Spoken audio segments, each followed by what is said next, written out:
TV30, are you able to hear us?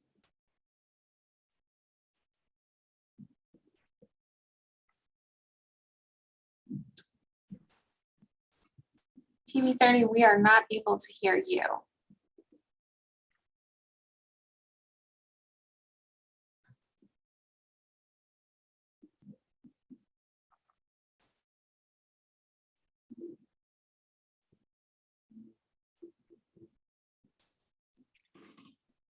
They connected to audio, but they're muted.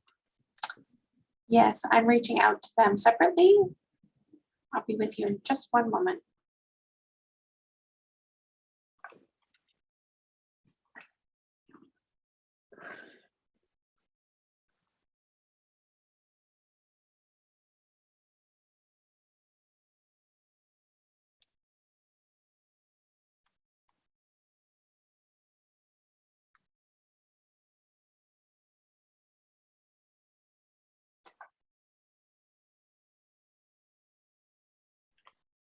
Mayor, TV30 says they are live and ready to go. Okay, and it's 7 o'clock beyond. So welcome everyone to Monday, June 13th, 2022, the virtual regular meeting of the Livermore City Council at 7 o'clock. We started earlier with a closed session, so I'd like to call this meeting to order. Could we have roll call, please? Councilmember Carling. Here. Councilmember Kick. Here. Councilmember Monroe. Here. Vice Mayor Bonanno. Here. Mayor Warner. Here.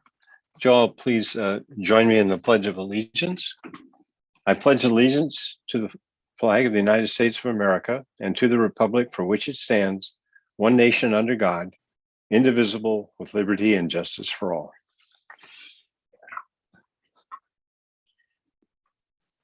Okay. See, next up is I'd like to have an announcement. Please note that the master fee schedule item publicly noticed for tonight's meeting has been moved to a future agenda and will be re-noticed. So now, first item we have is 3.1, which is a proclamation declaring June 2022 as the Awareness Month, to be received by Janet Hamilton, the City of Livermore Risk Manager, and it'll be read by Councilmember Kick. Okay. So I did not realize I was first, so give me 30 seconds to be able to read this on a bigger screen. TV30 was unmuted for a second. Did you need to check into TV30? We're good. Okay. Oh, the other thing I forgot to do, which I should have, is need to get a, before you get going, give you a couple more seconds, report out from the closed session. I asked the city attorney for that.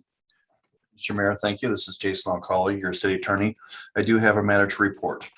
Pursuant to California Government Code Section 54957.1 sub A, I'm reporting that in the matter of DL Falk versus Livermore on your agenda this evening, the City Council unanimously voted to accept a settlement and release agreement signed by the plaintiff that releases the City of Livermore in exchange for a payment by the city in the amount of $875,000 and the city dismissing its lawsuit against DL Falk. That acceptance is contingent upon DL Falk providing escrow instructions to release the retention amount to the city for the settlement. This case involved allegations related to the construction of the Civic Center Meeting Hall, and the City Council's vote also authorized me as the city attorney or my designee to take all necessary actions to implement that settlement agreement, including the authority to make the payment provided the contingency is met. Thank you, Mr. Mayor. That concludes my report. Thank you. And now we'll proceed to the through the proclamations. I should note, I was going to do it when we got there, but after 3.1, we'll do 3.2, and then I'm going to reorder the agenda after 3.2, so we'll pick up item 3.5. So can we start with? Yeah, I'm ready. So it is Safety Awareness Month. And I'm going to go ahead and read the proclamation. I may skip a couple whereases and theretofores. Due to the COVID-19 pandemic, at no other time in recent history has the safety of the City of Livermore employees and residents been more paramount than it is now. The rate of accidental injuries, related deaths, as well as pandemic-related illnesses and deaths in the United States remains at undesirable levels, and the City of Livermore employees and residents deserve to live and work in communities that promote safe and healthy living.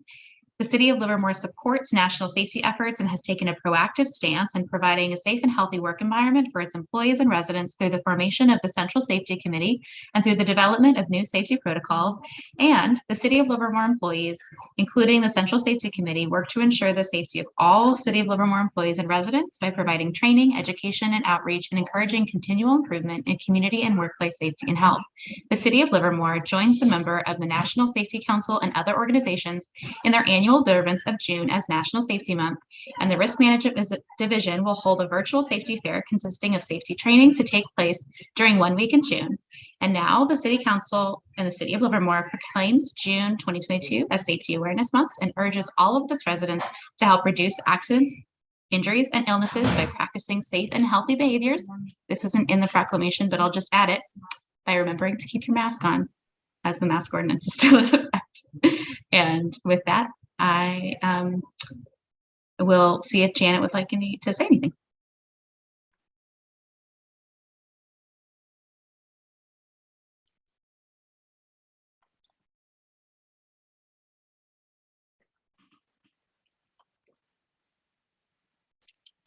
I don't hear any response from Janet at this point.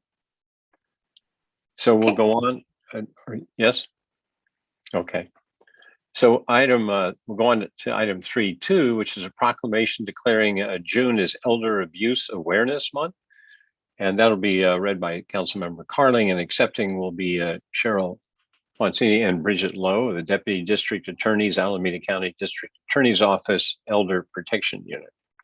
And Charmaine Brent, Supervisor, Ombudsman Program of Alameda County Empowered Aging, and Maria Palazzo, Staff Attorney, Legal Assistance for Seniors, a nonprofit. Councilmember Carlin. Thank you. Whereas victims of elder abuse include both men and women of diverse backgrounds who have been victimized by strangers or by persons they know, including family members and friends. And whereas over 2 years after the 2020 coronavirus pandemic began in the United States, it continues to impact everyone, especially elders, by making fragile living situations more stressful, thereby putting elders more at risk for their physical safety and well-being, making reporting suspected elder abuse and neglect more difficult. And whereas the Alameda County Social Services Agency, Adult Protective Services, and the Ombudsman Services of Alameda County respond to reports from individuals, concerned residents, social service and health providers, and law enforcement representatives about elders who may be physically or financially abused, neglected, or exploited. And whereas the Alameda County District Attorney's Office, its Elder Protection Unit, and its Victim Witness Division provide a network of services to elders who are in danger of becoming or who have become victims of abuse, neglect, and financial exploitation. Services include holding workshops to promote awareness, locating services for elders, working with law enforcement and prosecuting cases of elder abuse, neglect, and financial exploitation. And whereas the Livermore Senior Services Center provides a comprehensive array of services, as well as social and recreational programs to meet the needs of the elder population, thereby enhancing their quality of life and helping them to remain active, healthy, safe, and independent. Now, therefore, the City Council of the City of Livermore proclaims June 2022 as Elder Abuse Awareness Month in recognition of elders being valuable members of our city and having the right to live safely and securely in our community. And I invite any of our guests, if they want to have a chance to say anything. Yes, Mr. Mayor, can you hear me? Yes. Great. Unfortunately, I don't think my camera is on. So you'll just see a blank screen of me. Sorry. So my name is Cheryl Poncini. It's reflected on the screen. I am a deputy DA in the Alameda County DA's office assigned to the Elder Protection Unit. And I thank you and the council for once again issuing a proclamation, putting a spotlight, shining a spotlight on this very important issue of financial exploitation, physical abuse, and neglect of our elders. The age-old question is, how do we end elder abuse in our community? Such a good question. I don't have the magic answer, but two ways of starting to go about it or continuing to go about it would include, number one, collaboration amongst agencies such as law enforcement, the DA's office, Adult Protective Services, the Ombudsman's office, nonprofits such as Legal Assistance for Seniors, and the community itself. Number two, education of seniors, all professionals and members of the community to be able to recognize the signs of elder abuse, neglect, and financial exploitation, and how and to whom to report suspected mistreatment and exploitation. If there is an immediate danger to life or property, certainly call 911. But for general questions or further information, you can also contact the Alameda County DA's office Elder Protection Unit. And I do want to clarify who is actually speaking. Bridget Lowe is one of the DAs in our Elder Protection Unit. She will not be with us this evening. However, Charmaine Brent from Ombudsman Program, Empowered Aging, Maria Palazzolo, a staff attorney with Legal Assistance for Seniors, and Sonia Frost with Adult Protective Services should all be on the call and would like to say a few words. Thank you again. Well, thank you.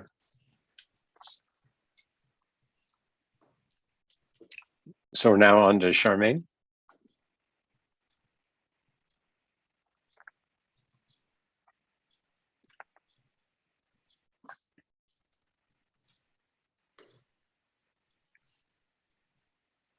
Excuse me, Mayor, I believe that we are experiencing some technical difficulties. If we could take a quick 10-minute break, that would be wonderful. Okay, well, let's take the break and then we'll figure out those technical difficulties. We'll be back in 10.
TV 30, can we do a quick sound check?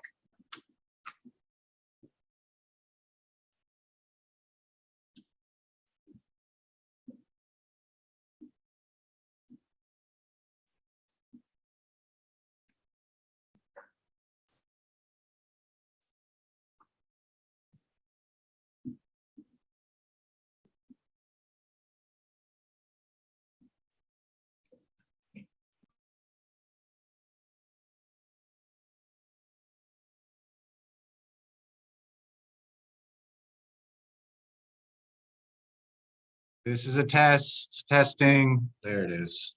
We can hear you. Great. Can you hear us now, Marie? Yes, we can. Thank you so much. Thank Sorry you. about that. No problem. But something might have got changed today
Mayor and council members, this time is 7:24 and TV 30 will count you in.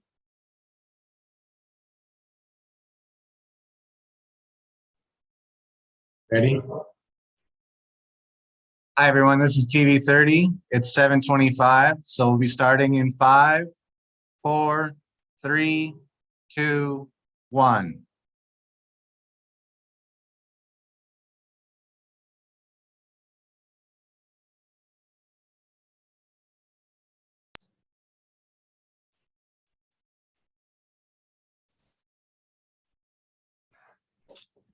Can you hear the mayor? Mayor, we can't hear you.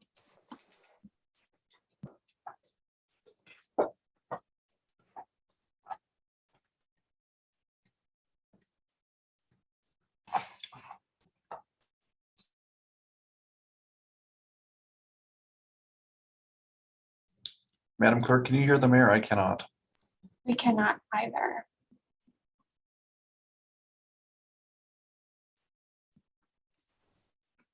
Let me, can you hear me now? Yes, we can. All right. I don't know why the decided to quit for that. Okay, so welcome back, everyone. Clearly a lot of technical difficulties. Thanks for bearing with us.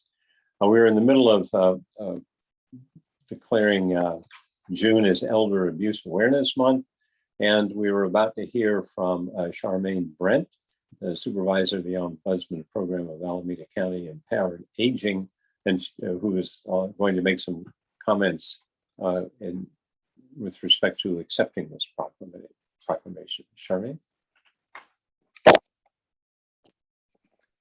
Mayor, it doesn't appear that Charmaine is with us this evening. Oh, okay. Then I think up next is Maria. Hi, I'm Maria Palazzolo. I'm an elder abuse attorney for Legal Assistance for Seniors, a nonprofit organization providing community education programs, legal support, and legal representation to seniors and dependent adults in Alameda County. This proclamation recognizes the significance of elder abuse in our community, and Legal Assistance for Seniors joins with you to bring awareness and provide remedies for those experiencing elder or dependent adult abuse. Thank you. Okay, thank you. Do we have another speaker on this? I believe. Yes, Mr. Mayor, it should be Sonia Frost from Adult Yes. Protective Services. Yes, I'm present. Good evening, everyone. I'm Sonia Frost. I'm one of the division directors with the Department of Adult and Aging Services in Alameda County. And in addition to Adult Protective Services, I am directly responsible for overseeing the County Veteran Services Office, the Public Guardian Conservator's Office, the Area Agency on Aging, and the Public Guardian. So I just would like to say on behalf of the Social Service Agency and the approximately 300 team members in the county's Department of Aging and Adult Services, we are pleased to accept this proclamation. Every effort to eliminate the abuse and neglect of older adults and disabled adults should be a priority in all communities, with the focus of helping these vulnerable community members live in a safe environment where they can thrive. We at Alameda County continue to encourage community members to pay close attention to the older adults and disabled adults in your community. If you are concerned about the health and/or well-being, please do not hesitate to contact the county's Adult Protective Services hotline at 510-577-3500. We are available 24 hours a day and 7 days a week. And it's Alameda County. The fair will start on Friday. Please come visit us at our booth in Building A. Thank you. Well, thank you all for what you do, and frequently read in the paper about one scam after another targeting elders. So it's really, really appreciate all you're doing to protect everyone. So thank you. I'm now reordering the agenda so that all the proclamations will be done together. Item 3.5 will be heard now, and then we will continue with item 3.3. This is the proclamation declaring June 2022 Pride Month. And this proclamation will be delivered to the Livermore Pride after the meeting. And the Vice Mayor Bonanno will now read the proclamation. Thank you, Mayor Warner. It's my pleasure to read this one. So whereas the city of Livermore has been and continues to be home to people of different national origins, immigration or refugee status, cultures, histories, races, ethnicities, religious affiliations or none, gender identities, sexual orientations, ages, education, economic status, and physical, mental, or emotional abilities. Our strength and vision for a united America is derived from our diversity and inclusiveness, from respecting one another, from welcoming immigrants and others, and from collaborating with one another across our differences. And whereas the Livermore City Council believes that this city can best stand against bigotry, intolerance, and hate through leading by example and living our shared community values of welcome, inclusion, tolerance, and respect, and by developing common ground in the venues that allow us to talk and work together in service to each other and our community. And whereas Pride Month is recognized each year to acknowledge the impact that LGBTQ+ individuals have had on history, locally, nationally, and internationally, Pride events draw millions of participants from around the world each year in various celebrations of Pride. And whereas Livermore Pride is a homegrown, hometown group of local residents dedicated to building LGBTQ+ community, equity, and inclusion in Livermore and the Tri-Valley. Livermore Pride has worked with its partners to ensure all members of the LGBTQ+ community feel seen, heard, and valued. Now, therefore, the City Council of the City of Livermore hereby proclaims June 2022 to be Pride Month, and thanks Livermore Pride for their efforts in encouraging members of our community to come together to celebrate our strength in diversity. Okay, thank you. I'm sure we will get this proclamation to members of Pride and appreciate everything they do for the community. Thank you. Okay, thank you. We're now on to item 3.3, which is the presentation of the 2022 High School Senior Arts Awards, and that will be done by Councilmember Monroe. With great pleasure. Excuse me. So the High School Senior Arts Awards are designed to identify, recognize, and encourage Livermore's talented high school graduating students for their accomplishments in the arts in their high school. I will say all students are talented in one way or another. These particular ones are recognized, however, by the city and the Commission for the Arts. This year, the Commission for the Arts issued 4 awards, 2 to Granada High students, 2 to Livermore High students. Tonight, in lieu of our traditional in-person awards, I am pleased to announce the city will mail each graduate a $600 award check for their outstanding contribution to the arts, as you can see on the screen.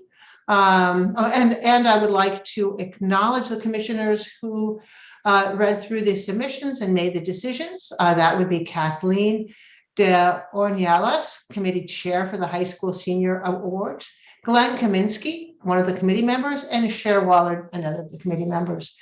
The recipients are from Granada High School, Lizzie Davies in Performing Arts, Sophia Bass in Visual Arts, and from Livermore High, Amelia Nelson, Performing Arts, William Crowhurst, who I saw as attending here in the Performing Arts. Congratulations to all of you. We are pleased and delighted that you are part of our community.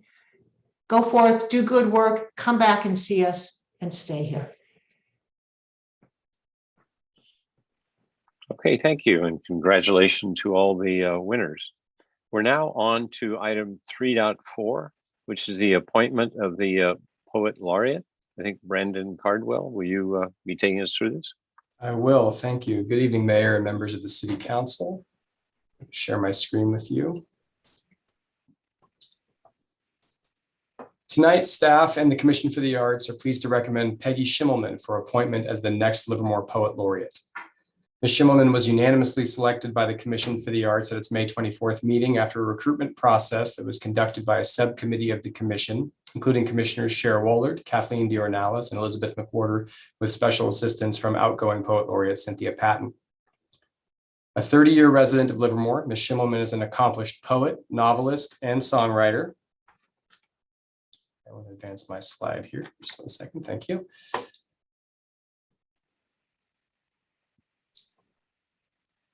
Ms. Schimmelman is an accomplished poet, novelist, and songwriter whose works have been published in numerous online and print journals, including the Haight-Ashbury Journal, Boston Literary Magazine, North American Review, and many others.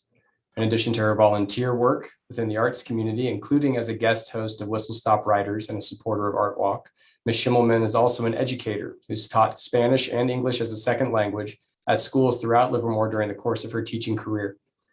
During the interview process, Ms. Schimmelman demonstrated extensive knowledge of the existing poetry community and programming, as well as new ideas designed to increase engagement in that community. That concludes my presentation, and I'm available to answer any questions. Okay, thank you. It's bring this back now to the council, or I think there's going to be a vote on this, right? So I think need to ask if there are any public comment on this. So I don't see any. So then bring it back to the council for comments. Mr. Mayor, we do have a hand raised. Oh, for public comment on the Poet Laureate? Yes, it appears so. Okay. Request to speak is from Jackie Coda. Jackie Coda, please unmute yourself. I had my hand raised on 3.5, not on the Poet Laureate. You didn't see my hand raised. So I'll make my public comment. That's we don't take public comment on the proclamations. So we're on item the one with respect to the Poet Laureate 3.4. So is there anyone else who wishes to address us on 3.4? Okay, seeing none, I'll close public comment on 3.4, bring it back to the council. Any discussion or a motion?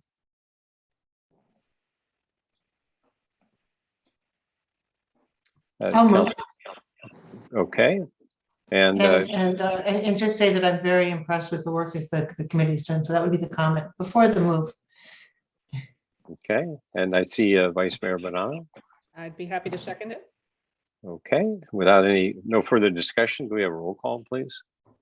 Councilmember Carling. Aye. Councilmember Cake. Aye. Councilmember Monroe. Aye. Vice Mayor Bonanno. Aye. Mayor Warner. Aye. So passes unanimously, and congratulations. We have a new Poet Laureate. I also want to thank our outgoing Poet Laureate for all the good work over the years. So we're now on to Citizens Forum. And at this point, could the city clerk please explain the process for participating in tonight's meeting? Yes, thank you, Mayor. The City Council's agenda provides opportunities for the public to participate in the meeting by addressing the City Council in the following ways. First, for non-agendized items, the public has the opportunity during Citizens Forum to address the City Council on any item of interest that is within the City Council's subject matter jurisdiction. Second, for agendized items, the public can address the City Council on each item of business it considers when the mayor opens public comment and should be focused on that particular item. Please note, a speaker is not required to answer any questions from the City Council, and the City Council is not required to answer questions from the public. However, the mayor has the discretion to ask staff to address the speaker's comments when a council member believes it is relevant to a particular business item. When participating in tonight's meeting, one comment may be given per person per item. To provide comment, please use the raise hand feature or *9 if calling in when the item begins. Once public comment opens, each participant's name will be announced and their 3 minutes will begin upon being unmuted. The mayor will announce the conclusion of the public comment period after comments have been voiced into the record. Thank you, Mayor. Okay, thank you. I want to point out we typically allow 30 minutes at the beginning of the meeting for public comments. That means we'll conclude at 8:10 or until take any comments past 8:10 to the end of the meeting. I also urge everyone who's about to make public comment to make sure that they understand this is about items that are not on the agenda. And so please be aware of that. So with that, I'll begin. We have our first speaker, please. Yes, Mayor, the first request to speak is from John Marchand, followed by Jackie Coda and Alan Marling. John Marchand, please unmute yourself.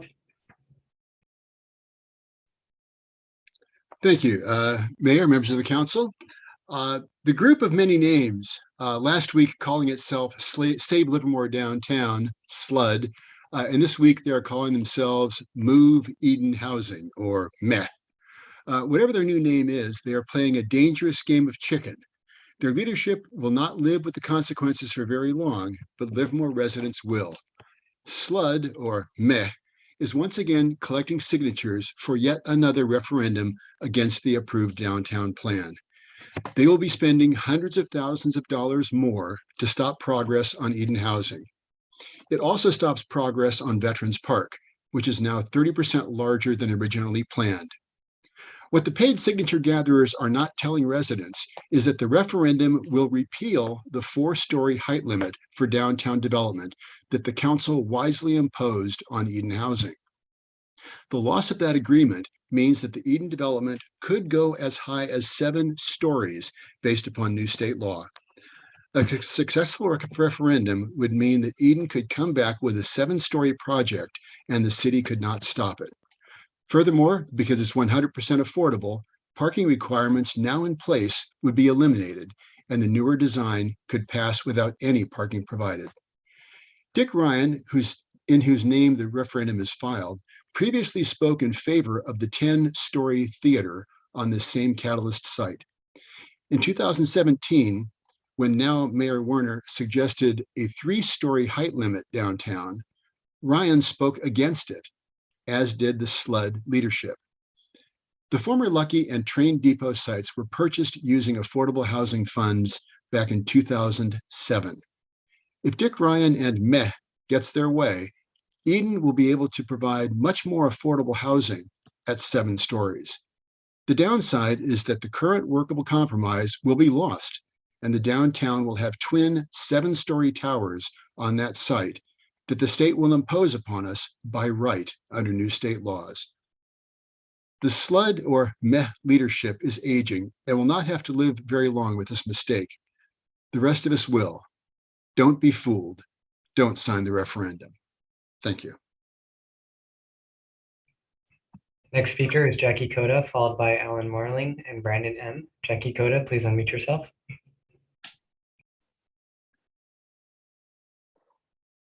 Just as normal and as always, our former mayor comes on and lies to the public. He always lies to the public. There is him on the YouTube video of Livermore Indivisible saying that thousands of community participants participated in the community outreach, and what they wanted for downtown was open space and more parking. They wanted also, the most important was to maintain the downtown ambiance. He said it himself. He didn't want some large building looming over Blacksmith Square. But you know what? When it became politically expedient and he wanted a virtue signal to the public, he decided to lie again and say they used affordable housing money to purchase the land, which they didn't. They used redevelopment money. There's a much more better place for affordable housing, which is out of downtown. We want our downtown, even if you leave it as a parking lot, it gets used even more as a parking lot than it would for affordable housing, as bringing people together in the community with car shows, etc. The city owns property outright across from Heritage Estates, outright. Over there, there's fueling stations, grocery stores, and schools, but they will refuse to consider moving something to a better location that would be better for a community, would provide more parking for the people who live there, and a better environment because they would be part of a community and not stuck in the middle of downtown with no parking and people upset that our downtown is now looming with a large building that out of place and has ruined the ambiance of the downtown. But we're used to it. Mayor Marchand lies all the time. This council lies too. Carleen said that over 70 people were for it. He failed to tell the public that they were all special interests. There was maybe 1 or 2 community members that were there. But you know what?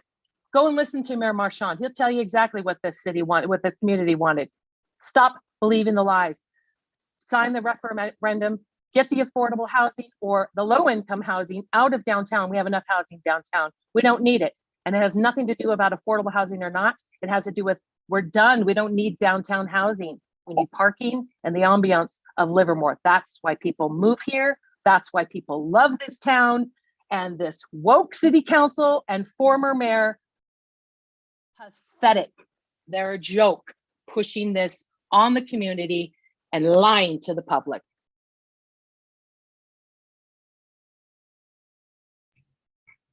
Next speaker is Alan Marling, followed by Brandon M. Alan Marling, please unmute yourself. Mayor and council members, if Joan Seppala and Jean King wish to be remembered for their good works, they should stop obstructing workable projects needed for the public good. Their litigation is currently paralyzing affordable housing during a housing crisis and blocking a solar farm during a climate crisis. Perhaps because positions of privilege have allowed Seppala and King to be philanthropists in the past, they now believe they know what's best for the Tri-Valley. They organized against infrastructure for the Livermore Downtown Hotel, needed by the vineyard industry and supported by the voting majority. They continued to block the Eden Affordable Housing Project even after publicly elected council members voted unanimously in favor. Rather than self-examining their unpopular opinions, Seppala and King seek to change the public's with deceptive ads and articles in the Independent newspaper owned by Seppala. When opposing affordable housing, first they claimed there was a better alternative. That was a fantasy.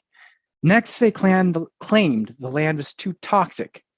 Judge Frank Roche said that argument was, quote, utterly without merit, end quote. More recently, they claimed Livermore needs a park. The thing is, we already have downtown parks, Stockman's, Carnegie, and Lizzie Fountain, but pretend for a moment we had none. How out of touch would you have to be in the 21st century California to prioritize parks over affordable housing? I begin to wonder about the real reason Seppala and King are dead set against affordable housing. It may have something to do with the proximity to the Bankhead Theater. They oversee it as Livermore Valley Arts directors. Perhaps they worry working class and people of color would attend. There's little danger of that now. The last time I went to the theater, I sat through an uncomfortable experience of multiple Black comedians trying to make jokes to an audience that was mostly rich and white. If Seppala and King wish to be remembered as benefactors, they should stop being out of touch obstructionists.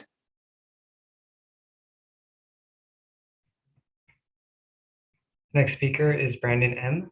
Please unmute yourself. Yes, hello. Can everyone hear me okay? Check. Yes, we can hear you. Perfect, thank you. Okay, so my statement is regarding the May 23rd City Council meeting resolution item 4.4 that passed unanimously by the Livermore City Council to authorize an appropriation of $2.4 million of city affordable housing trust funds for the acquisition, pre-development, feasibility, and redevelopment of the property located at 2346 Walnut Street for use as a substance abuse disorder and medication treatment facility, and execution of funding agreements and related documents between the City of Livermore, the Housing Consortium of the East Bay, HCEB. So to the Livermore City Council, downtown residents, and the larger Livermore community, my name is Brandon, a Livermore resident for over 30 years. I was born here, went through all forms of public education in Livermore, met and married my wife in Livermore, and raising my family in a home here in central Livermore. Thus, I empathize with the concerns of all those attempting to solve substance abuse here in our town. Moreover, I'm aligned with the city and county's decision that there are no currently inpatient drug and alcohol treatment centers for the transient and unsheltered residents in the Tri-Valley. Moreover, where I disagree with the city and county's solution to solve the substance abuse problem was to approve a loan for the Housing Consortium of the East Bay to buy the site of the former Victory Baptist Church on 2346 Walnut Street, Livermore, California, 94551, Furthermore, the testimony from the city government confirmed my hypothesis that the city did not choose to engage in community outreach, nor did the city determine in two various articles that were printed by the Independent and Mercury News that there's no current plan in place, yet the city chose to approve the funds and push forward the development of a drug rehabilitation without actively reaching out to neighbors and local schools. For context, the site mentioned is across the street from Safari Kid Livermore, a preschool. Moreover, just down the 2 streets, there are Lawrence Elementary and Junction Avenue K-8 schools.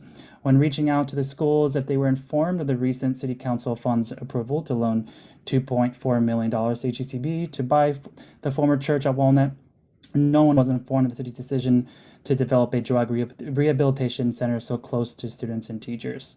To clarify, the city is attempting to replicate another drug rehabilitation site called Horizon Services Cherry Hill in San Leandro.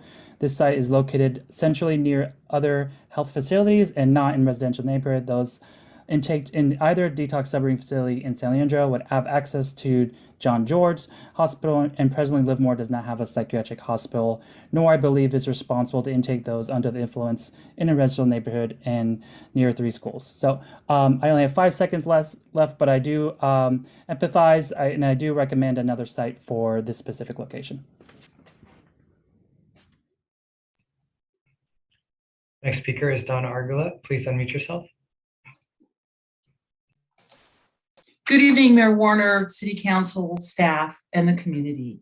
I was going to speak specifically on some items, but I will refrain from doing that and just talk in generalities about tonight's agenda. There are so many items on the proclamations and presentations under number 3, under the consent items, and of course later under the regular items on the agenda that are very promising. That shows progress. This is progress, and the chamber stands for progress. We recognize that all of that work didn't happen overnight and occurs only through a great deal of effort, due diligence, and thoughtful consideration. So to our elected leadership, city staff, and everyone involved in these programs and projects, thank you for your work in supporting the elements that make for a healthy economy and a strong community. Thank you. At this time, there are no more requests to speak. Okay, that concludes public comment or the citizens forum. We're now on to the consent calendar, and the consent calendar items are considered routine in nature and are acted upon by the City Council with a single action. Members of the audience wishing to provide public input must submit a speaker card or use the raised hand feature in Zoom during the public comment period on the consent calendar to comment on any of the consent calendar items. Before I go to the public comment, I'd like to know, are there any items that the council would like to pull for discussion? Right, Councilmember Monroe. I had a statement I wanted to make about item 5.4, the memorandum of agreement between City of Livermore. I don't know if it's just a statement or call for or discussion, but in any case, I wanted to say something about it. No, that's fine. You'll have that opportunity. It's a question of whether an item needs to be pulled for a separate. Well, I guess I'm not sure. Okay, well, let's assume not then. Okay. Okay, then seeing at this point, then I'd like to open public comment on the consent calendar. Are there anybody who in the audience who would like to address us on the consent calendar? Yes, Mayor, there is one request to speak. Jackie Coda, please unmute yourself.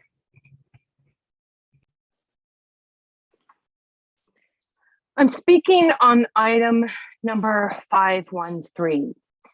Once again, we divert our attention away to life, and our new city manager decides to come in and impose what is somehow some sort of emergency situation because of the fact that somebody was a little bit sick, and then other people used the fake test and came up a false positive, possibly for influenza A and B.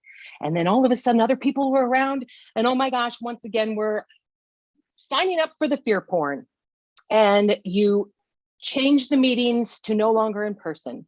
You know, we are really tired of this.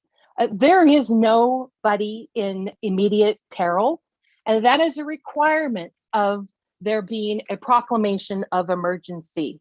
There never has been, and there never will be. When this pandemic started, hospitals were ordered by the CDC to follow treatment protocols that resulted in deaths of hundreds of thousands of people.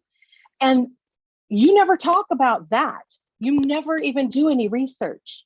It's very interesting that you guys are so afraid of a virus that has a 99.9% survival rate.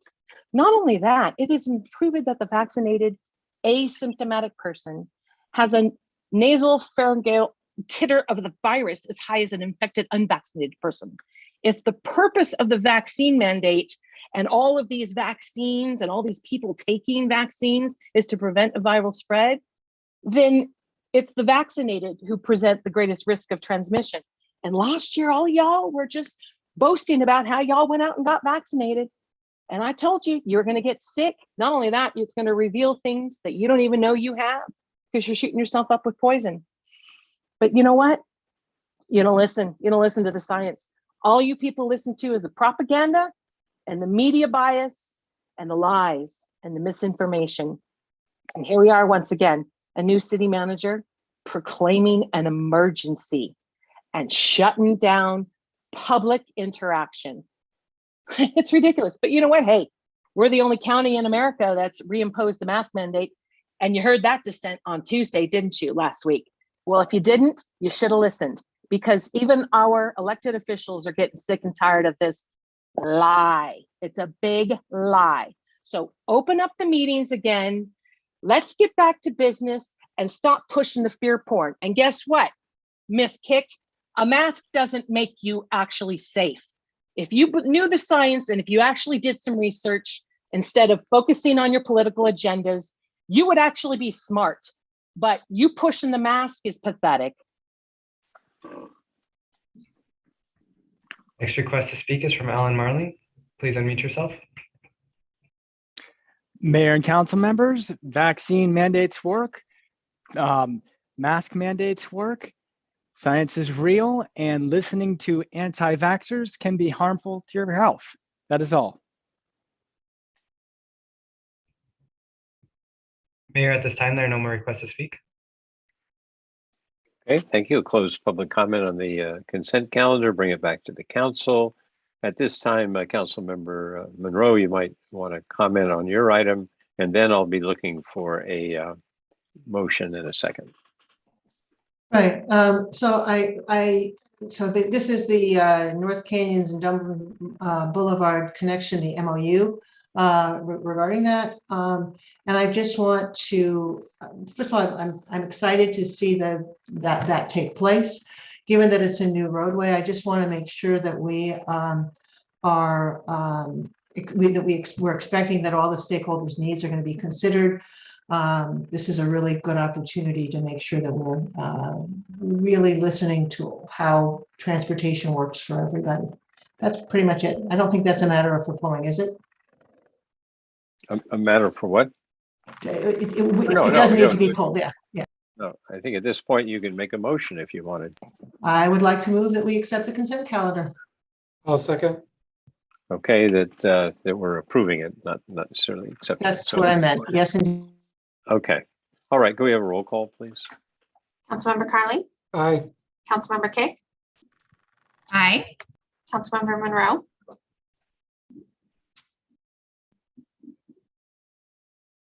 Councilmember Monroe. Aye, can you hear me? Yes. Okay. Vice Mayor Bonanno, Aye. Mayor Warner. Aye. Passes unanimously. We're on to item 6.1.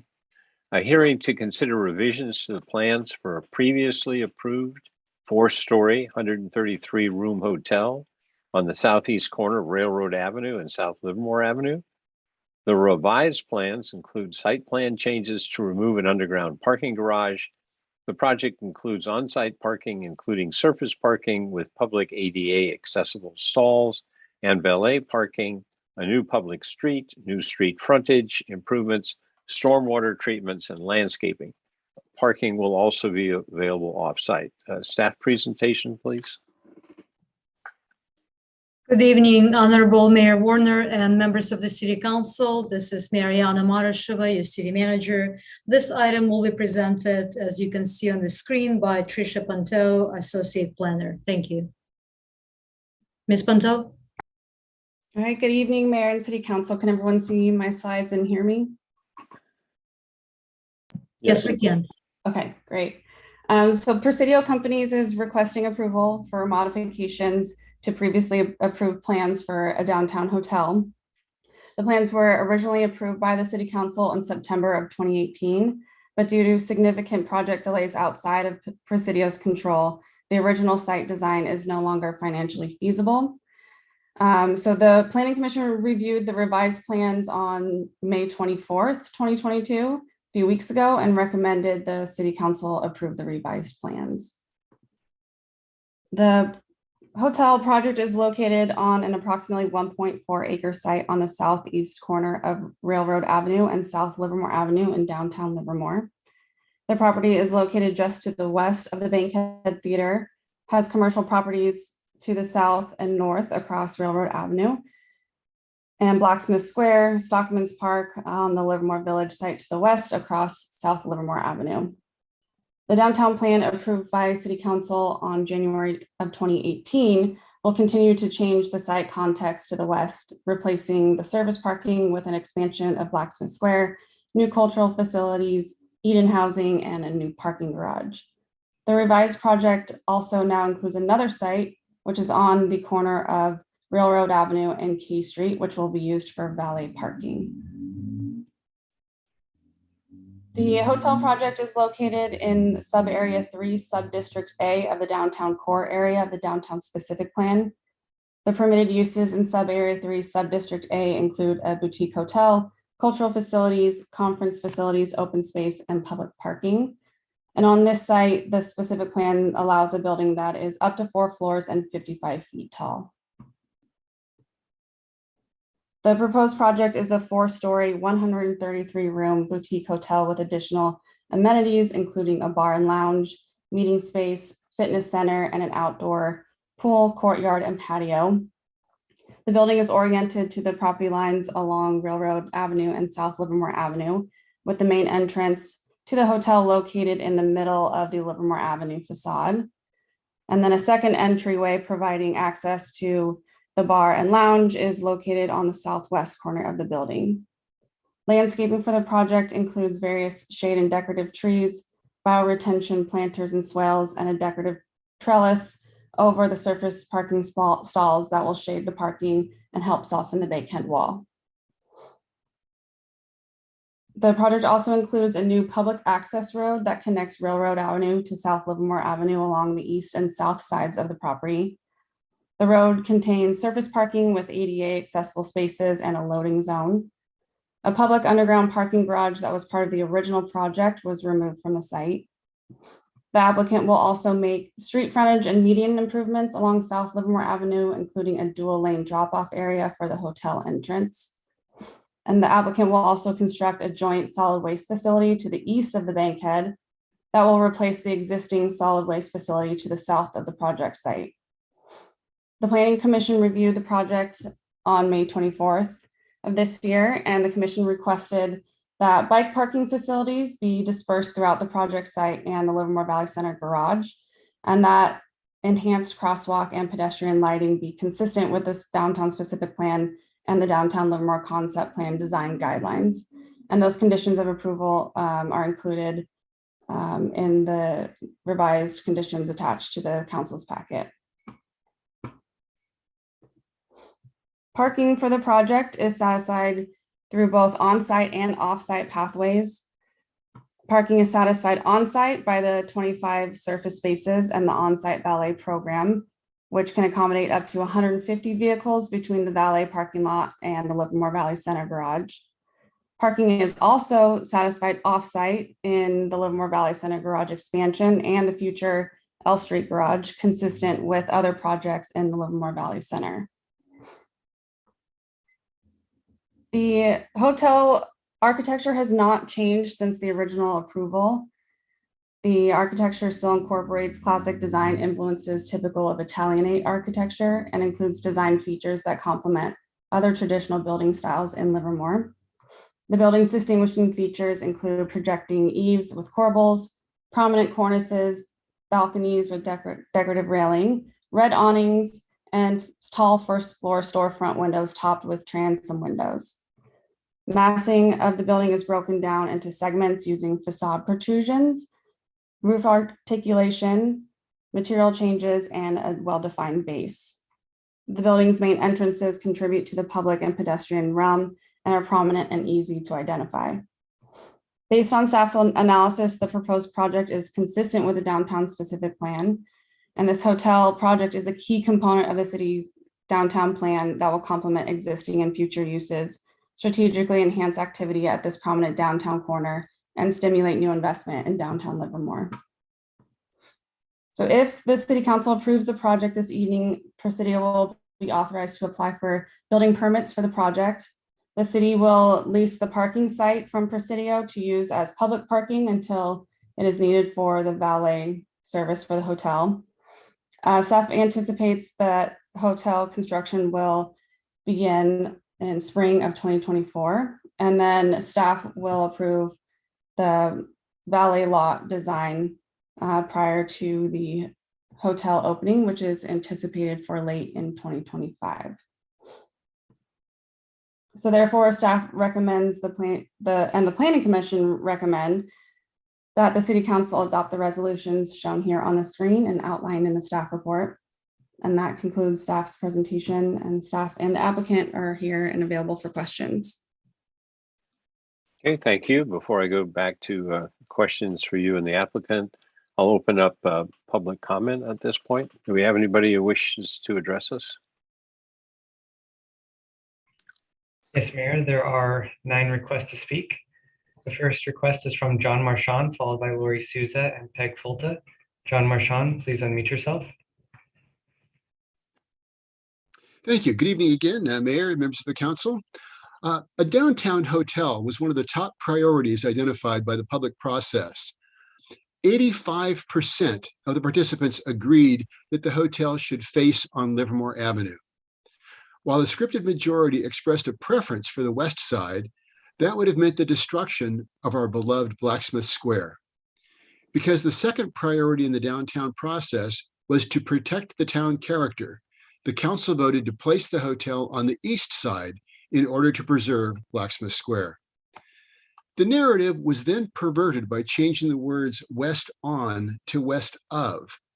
This ploy was used to divide our community and then ended up with a referendum trying to place the hotel on L Street rather than on Livermore, where the public overwhelmingly wanted it.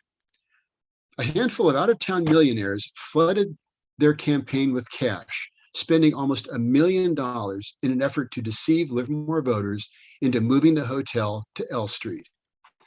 Their efforts were rebuffed by the voters, who reaffirmed their support for a hotel on Livermore Avenue by a majority of 2-1. Much of the California wine industry began in Livermore, but we are not considered a wine destination because we don't have a hotel. The time to build the hotel is now. Please vote yes. Thank you. Next speaker is Lori Souza, followed by Peg Fulta and Patrick Coyle. Lori Souza, please unmute yourself. Good evening, Mayor Warner and City Council members. I'm Lori Souza, and I've been a resident of Livermore for over 40 years. I urge you to accept the recommendations from the Planning Commission and staff to approve the resolutions for the downtown hotel. It's disappointing that we're still having to consider action for this downtown hotel in 2022. Many prior elected officials on several different sitting councils and yourselves have supported this project. In addition, the voters of Livermore overwhelmingly supported this downtown hotel project at this location 2 years ago in a March 2020 ballot measure. These are all verified facts indicating what our citizens want. They support a vibrant and local wine country in our Tri-Valley that distinguishes us from other communities, and this hotel is critically important to achieving that success. It's time to move forward. It's more urgent than ever before. Every fine hotel offers valet service, and this is a good plan for the city of Livermore and the hotel. Promoting valet parking operations has been a strategy for the downtown specific plan since its inception. Please approve this planning commission and staff proposal tonight. Thank you. Next speaker is Peg Fulta, followed by Patrick Coyle and Tracy Farhad. Peg Fulta, please unmute yourself.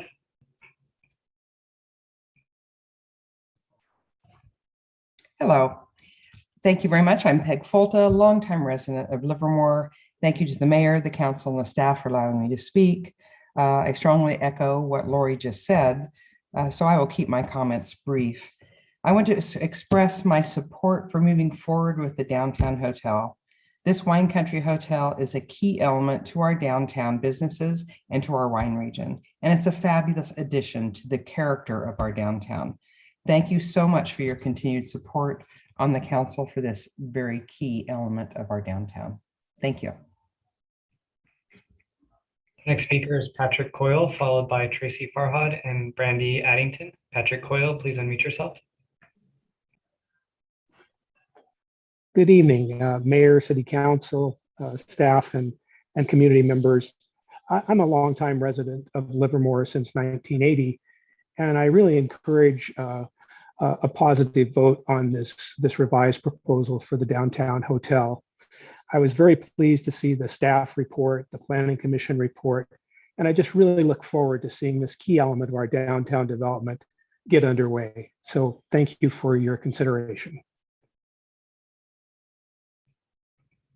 Next speaker is Tracy Farhad, followed by Brandy Addington and Alan Burnham.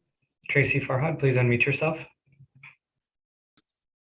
Good evening, Mayor, City Council members, city staff, and members of the public. I am Tracy Farhad, President and CEO of Visit Tri-Valley, the destination marketing organization for the cities of Livermore, Pleasanton, Dublin, and the town of Danville. We represent 40 hotels and hundreds of hospitality businesses. Pre-COVID, bringing annually over $50 million in local tax receipts and supporting nearly 6,000 jobs in the Tri-Valley. So we are definitely a force. We're in support of the downtown hotel project presented tonight. In fact, we're delighted about the progress being made, the attention to detail, and maximizing this prime location. And we are anxiously awaiting the time that we can talk about Livermore's newest lodging experience. We can't wait to package Livermore's newest downtown hotel, key right there, downtown hotel, with the Bankhead's top entertainment lineup, or the new Black Box Theater you approved last month, and the Quest Science Center, to have families enjoying the rodeo and street festivals and discover the local top-notch dining options, and coupled with your sought-after award-winning wines and brews, of course.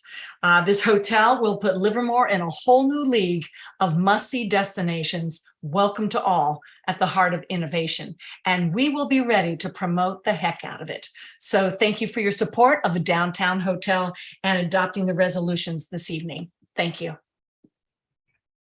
Next speaker is Brandy Addington, followed by Alan Burnham and David Epstein. Brandy Addington, please unmute yourself.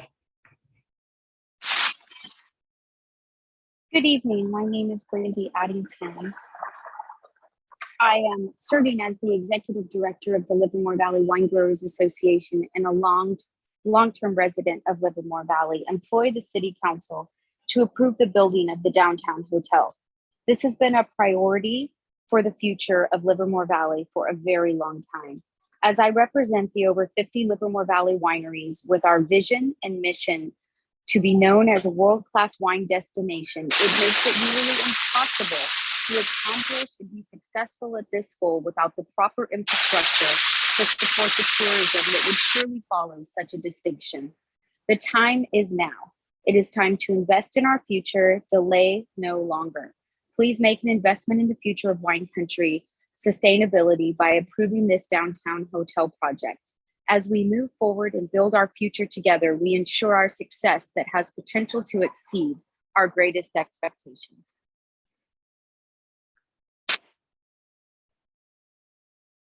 Thank you so much. Next speaker is Alan Burnham, followed by David Epstein and Don Argula. Alan Burnham, please unmute yourself. Good evening, Honorable City Council. I would like to express my support for passing this measure tonight for many of the reasons mentioned by previous speakers. I'd like to point out that over time, I and others have expressed concerns about downtown traffic.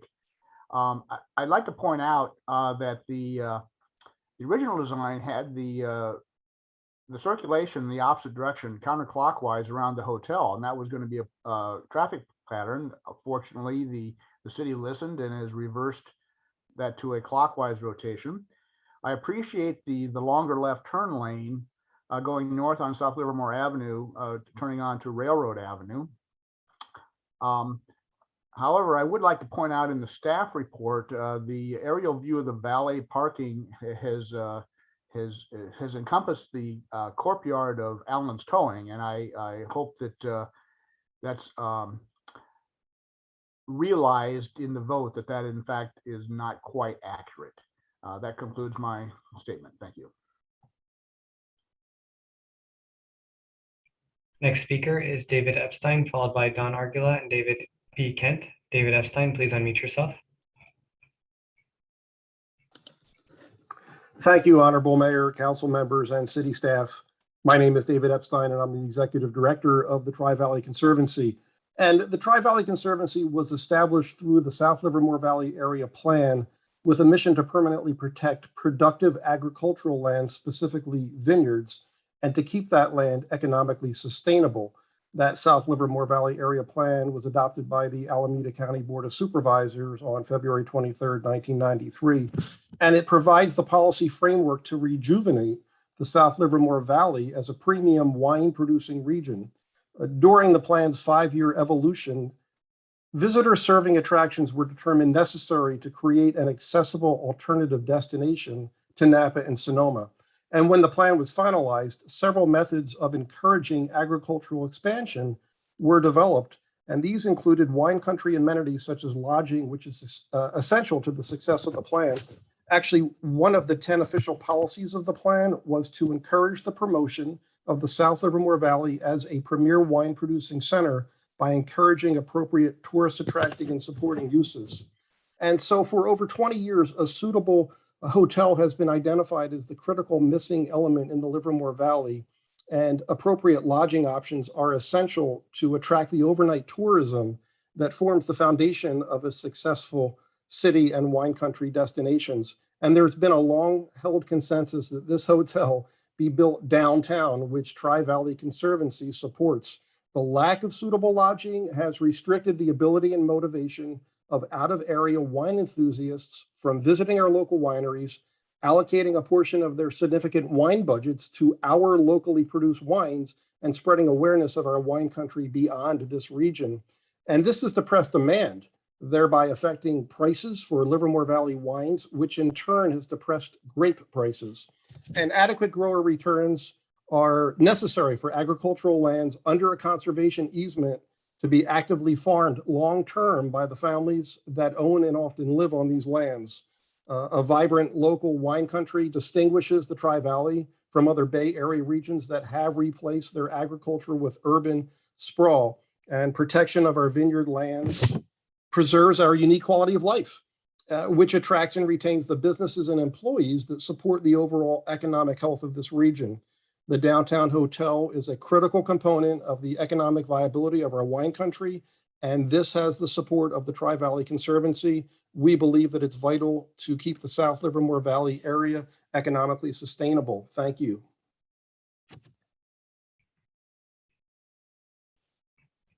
Next speaker is Don Argula, followed by David B. Kent and Nancy McKenzie. Don Argula, please unmute yourself. Good evening, Mayor Warner, City Council, staff, and the community. This is again Dawn Argula, President and CEO of the Livermore Valley Chamber of Commerce, incorporated in 1937, today representing 360 businesses and organizations and 15,000 jobs. The Chamber once again reaffirms its support for this downtown hotel project and urges your approval of the staff recommendations. We recognize that precious time has been lost for this long promised and awaited project, first with referendums and the ballot measure, then by the pandemic. Without question, some conditions on the ground have changed. The Chamber appreciates the willingness of the hotel developer, Presidio, and the city to address changing conditions. Details, such as parking, are just that, a detail. Opportunity and flexibility are key to making big projects happen. And we are pleased that both the city and the developer took the extra time to address the need for hotel parking. The significance of delivering this hotel project in the near term provides crucial infrastructure to Livermore's visitor destinations and the success of the tourism economy. The wine region, special events, cultural and performing arts, recreational activities, dining, and retail will take these destinations to the next level of economic success. Off-site valet, it's a non-issue for similar visitor destinations. Go no further than the beautiful and vibrant, yes, I'm going to say it, downtown Napa First Street. The Archer Hotel and the Andaz Hotel, 6- and 5-story hotels, both on this main street, offer off-site valet parking. I had the experience of staying at the Archer in March. It was awesome. These are high-end hotels providing premier service to visitors. Livermore is long overdue for this well-deserved class of hospitality. Again, thank you to our elected leaders, city staff, the developer, businesses and organizations, and community members that have supported and advanced this important project. The Chamber is with you. Progress, we can and we will do this. Thank you. Next speaker is David B. Kent, followed by Nancy McKenzie and Lynn Wallace-Naylor. David B. Kent, please unmute yourself.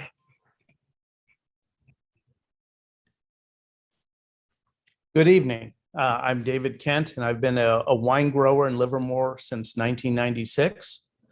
Livermore has waited 25 years for a wine country hotel. In 2015, we finally found a willing developer in Presidio. This hotel should have been completed well before the pandemic, but a small special interest group delayed the hotel with multiple lawsuits and referendum efforts. This group, now known as Save Livermore Downtown, falsely claimed that 75% of the voters wanted to move the hotel. They spent over $2 million to convince voters of this, but they lost in the 2019 election by a 2-to-1 margin. But they've never stopped fighting the hotel, as evidenced by the slew of recent lawyer letters in the agenda packet. So not nearly enough has been said about the millions of taxpayer dollars that have been wasted by the efforts of this selfish group. What must be said is that these senseless delays have a human cost. The hotel was key to a vibrant wine country. It has been delayed by 10 years, at least. And the UC Davis study recently stated that 2/3 of our vineyards in the Livermore Valley will be pulled in the next 5 to 7 years due to a lack of demand for our local wines. Much of this comes from our lack of wine country infrastructure. Now, many wineries, many of my neighbors did not survive the pandemic, and the lack of appropriate lodging makes recovery even more uncertain. How many more wineries are we going to lose? And how many more restaurants on First Street will close?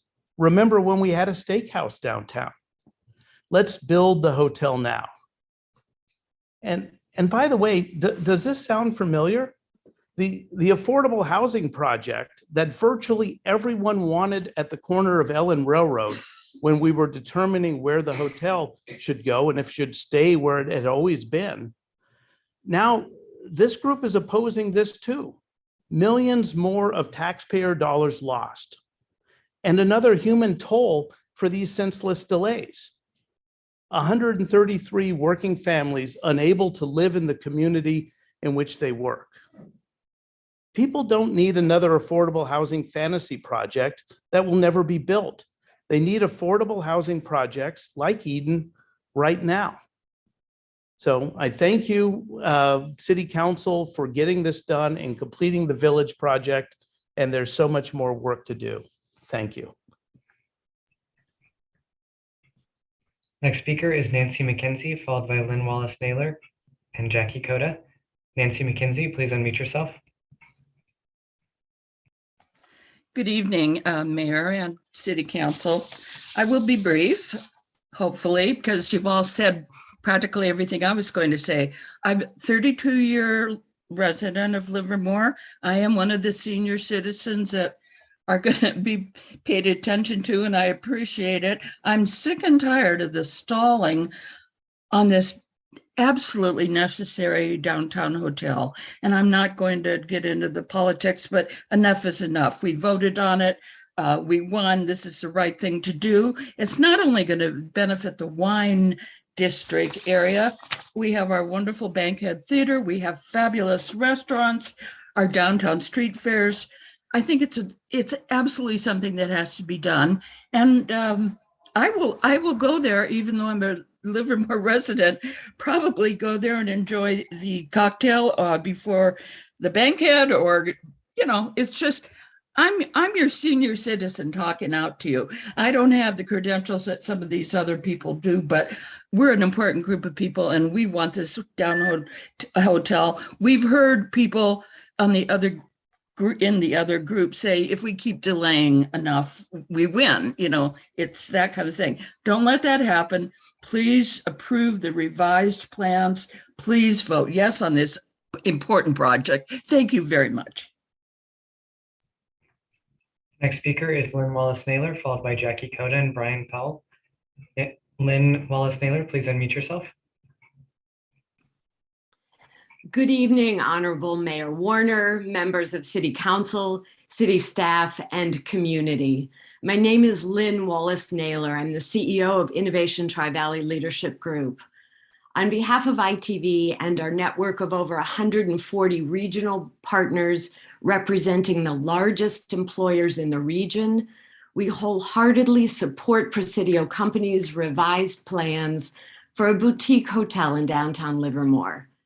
Today's Tri-Valley is a thriving innovation hub with an unparalleled quality of life.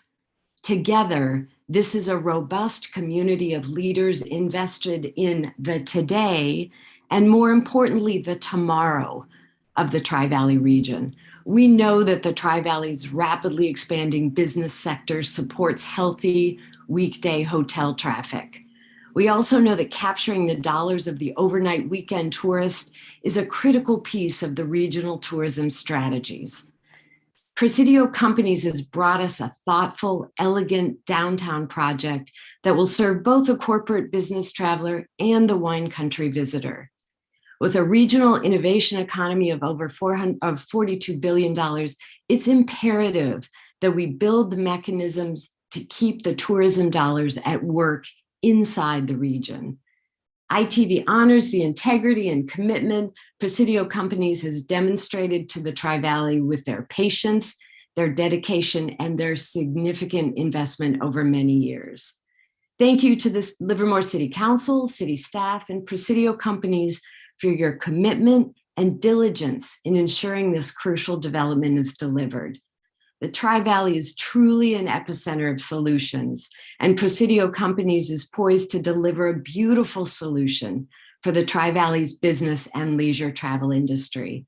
ITV enthusiastically encourages the Livermore City Council to approve the amended design and to help us move the downtown project forward. Thank you all. Next speaker is Jackie Coda, followed by Brian Powell. Jackie Coda, please unmute yourself.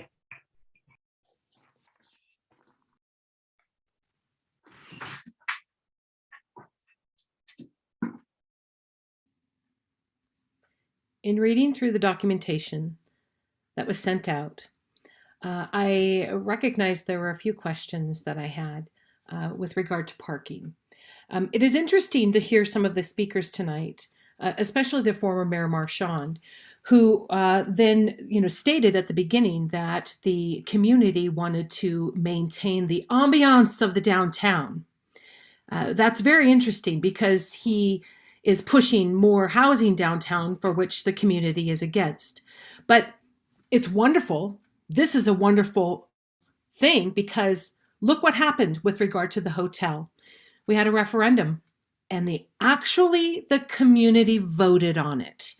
And the community decided, not just a few leaders who are in the city council, who are virtue signaling for power grabs and for their egos. We actually had a referendum, and this community decided to have the hotel situated on Livermore Avenue. We accept that. We're looking forward to it moving forward. However, I have a few questions about the parking, because not only do I have questions about the parking on L Street with regard to the low-income housing that they're going to be putting over there, and they're only allotting 130 spaces for a housing development that could have more than that per person per household, and then the overflow will go into L Street. I think I heard you say tonight that you are now expecting some potential overflow to go into the L Street parking garage as well.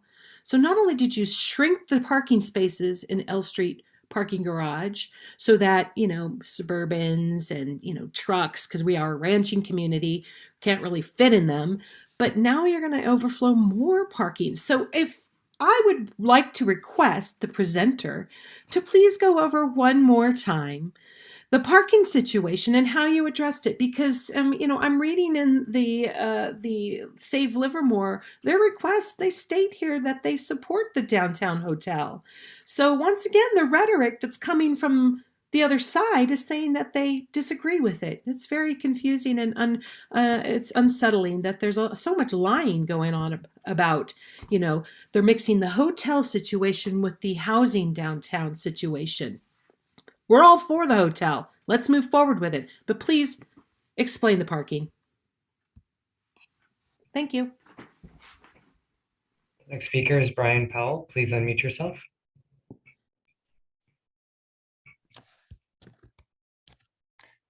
Good evening, Mayor Warner, council members, and our community at large. As a 20-year resident of Livermore, but employed in Silicon Valley, I have rarely worried about accommodations or spending time downtown other than for myself to go to dinner and to enjoy the numerous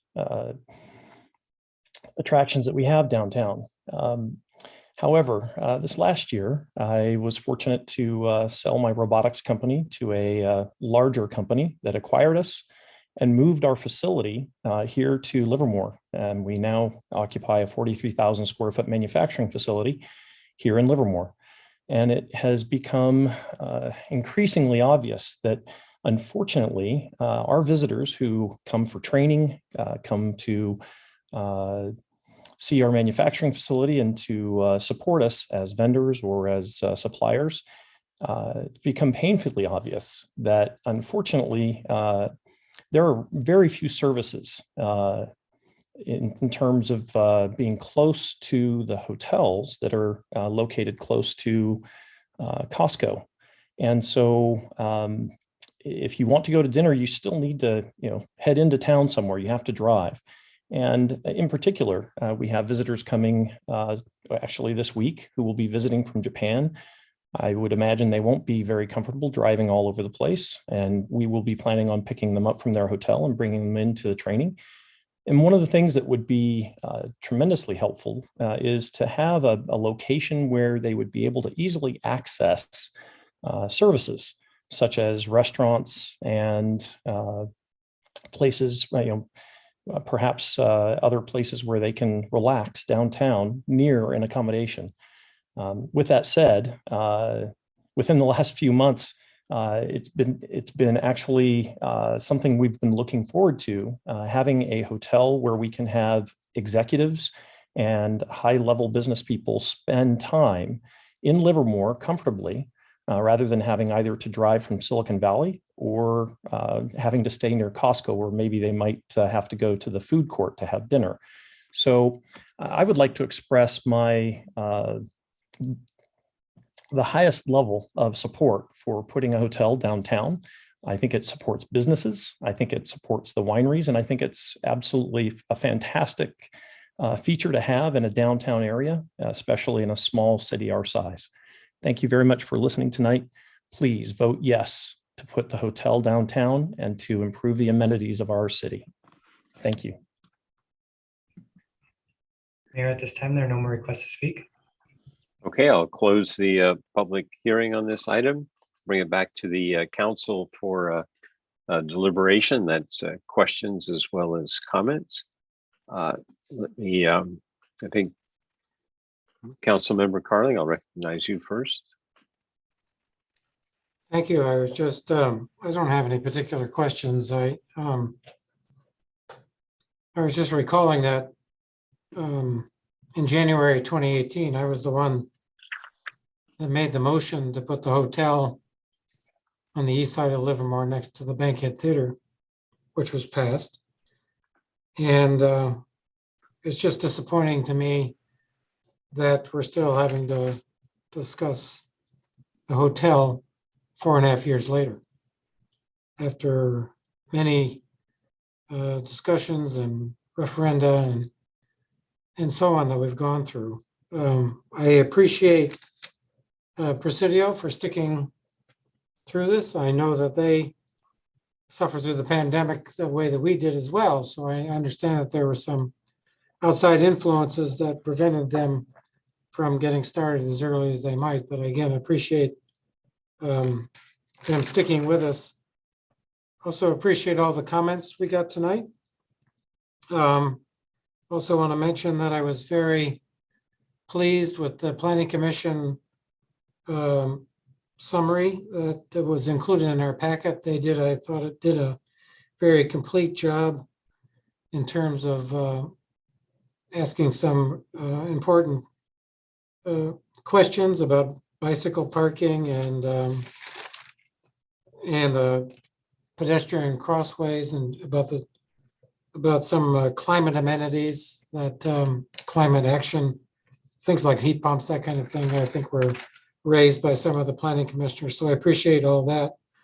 Just a couple of things that I've heard from the community. We didn't hear much about it tonight. I mean, Ms. Coda brought up the parking, so she didn't seem to object to the valet parking. Just wanted clarity on the numbers I think that Ms. Ponto presented, but we have had a fair number of questions about valet parking. And I guess my conclusion is that the people that are questioning valet parking are never going to stay in this hotel. And I'm not sure that that's an important point of view, other than they don't think valet will work, but the hotelier does think it's going to work. And so I think I have never built a hotel, so I'm not sure what works and what doesn't, but I'm confident Presidio knows what they're doing and that valet parking will in fact work. And I think that people have choices to make, and people that would plan on staying at a upscale downtown wine country hotel are going to be fine with valet parking. So I'm very much in support of this. I hope that we can move forward as quickly as possible. I understand that plenty of things are yet to be done to get this accomplished, but let's move forward as quickly as we can. And again, I appreciate all the comments, Planning Commissioner, and I again appreciate Presidio and the work they've put into this. Thank you. Thank you. Councilmember Monroe. Hey, I'm just delighted that we were able to finally do this. I have no questions. It was a complete report. Thank you very much to staff, particularly Ms. Ponto, who I know has several things on her plate right now, and to the Planning Commission, who did a very, very thorough job. I appreciate support from the community. I'm excited, and I also appreciate the hotelier sticking with us this long. Really look forward to seeing this done. My only complaint, if it is one, is that it's not starting tomorrow. So. Okay, thank you. Seeing no other comments, I'll make a couple. I just want to say I agree. Oh, go ahead, Vice Mayor Bonanno. Yeah, I just wanted to not add much more other than what I heard, especially the comments of our community tonight were very powerful. I felt all of them made extremely good points. I especially wanted to mention Mr. Kent's comments about the urgency for this hotel and the need to do it in order to keep our wine country. It's one element of what's going to keep our wine country viable. And I think it's too bad that it's so late, but let's keep pressing ahead as hard and as fast as we can. I think this is a great plan. Appreciate the report. And I just wanted to make that comment about the wine country, because I think it's really, really important that we don't lose sight of how important it is in order for us to continue to support our wine country. That was it. Thanks. Okay, Councilmember Kick. My vote is based on the awesome staff report.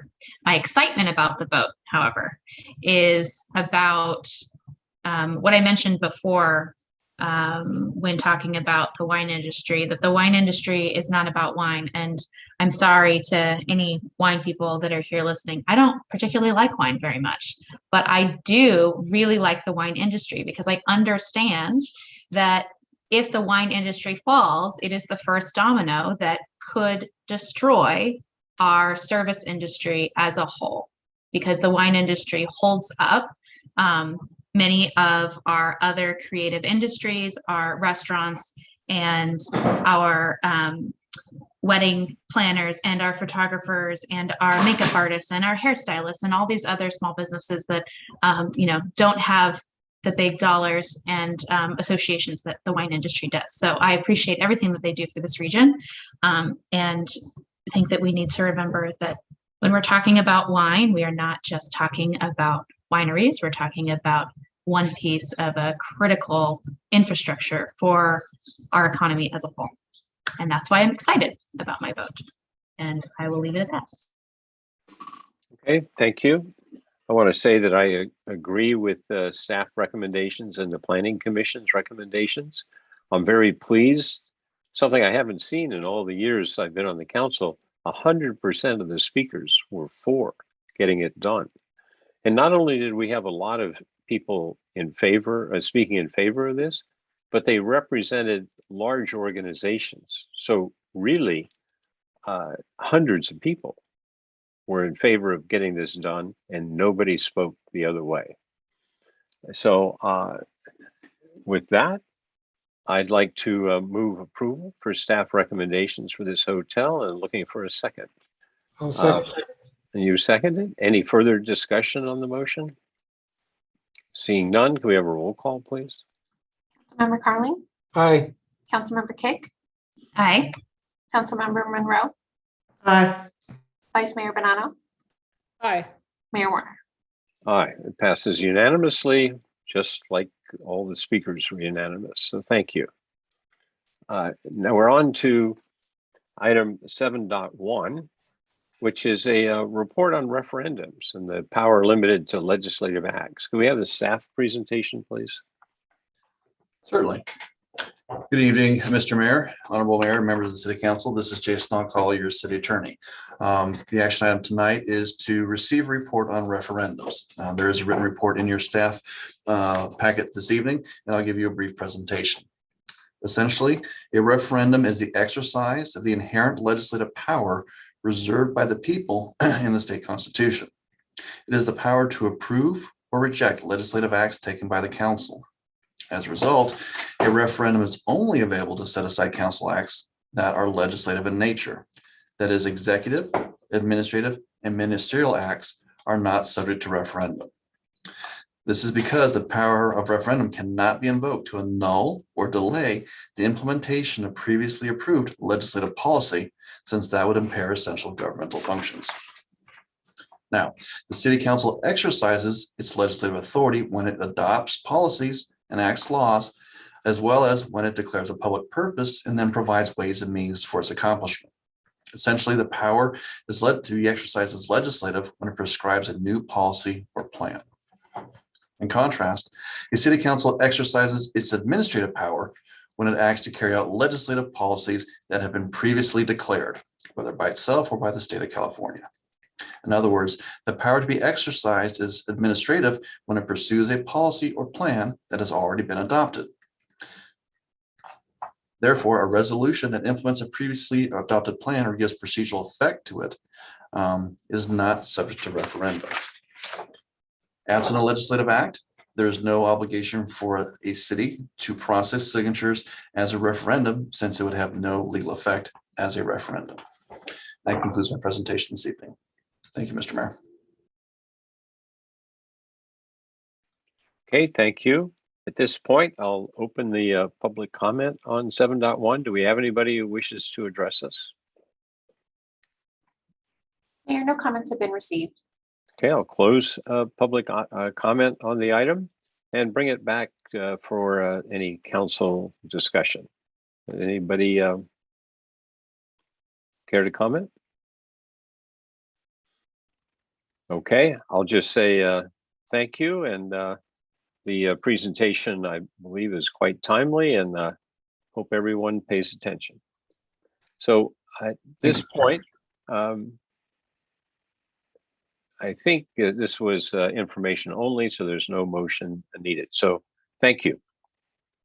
We now have a couple of other items. We traditionally take a break around 9 o'clock, and rather than taking a break in the middle of those, I would suggest we take our break now, and we come back at 5 of 9. That's not because, okay, we'll see you then. 529, right? Not 9:05. Yeah, I said 5 of, but Right. fine. Okay. Do whichever. Thanks.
Hi, everyone. This is TV 30. Are we ready to come back? It's 8:55. Mayor Warner, I can't hear you. Okay, can you hear me now? I can now. Yes, thank you. Okay, I don't know what the problem is. Okay, so we're ready to come back then? Is that a yes? Mayor Warner?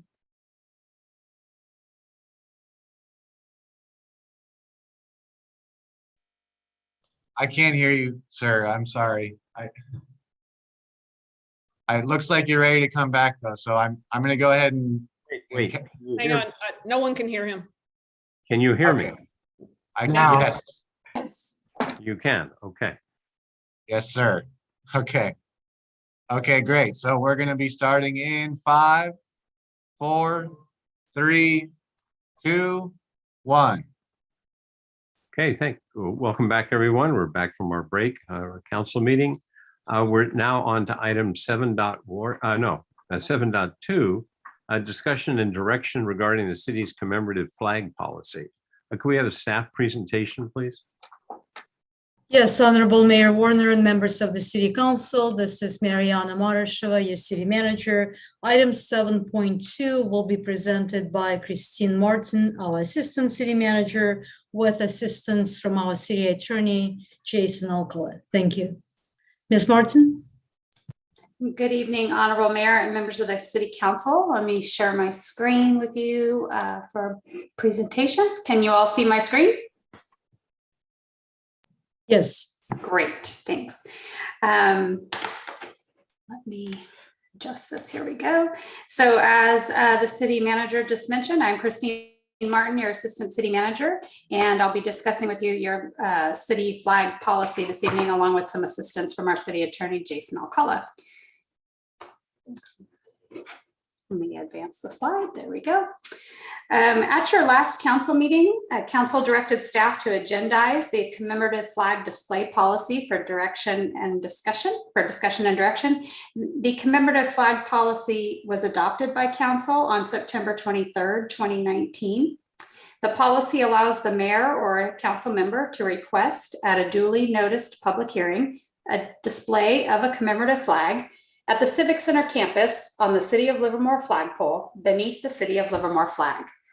The city's policy is constructed to allow the display of a commemorative flag as a form of government expression.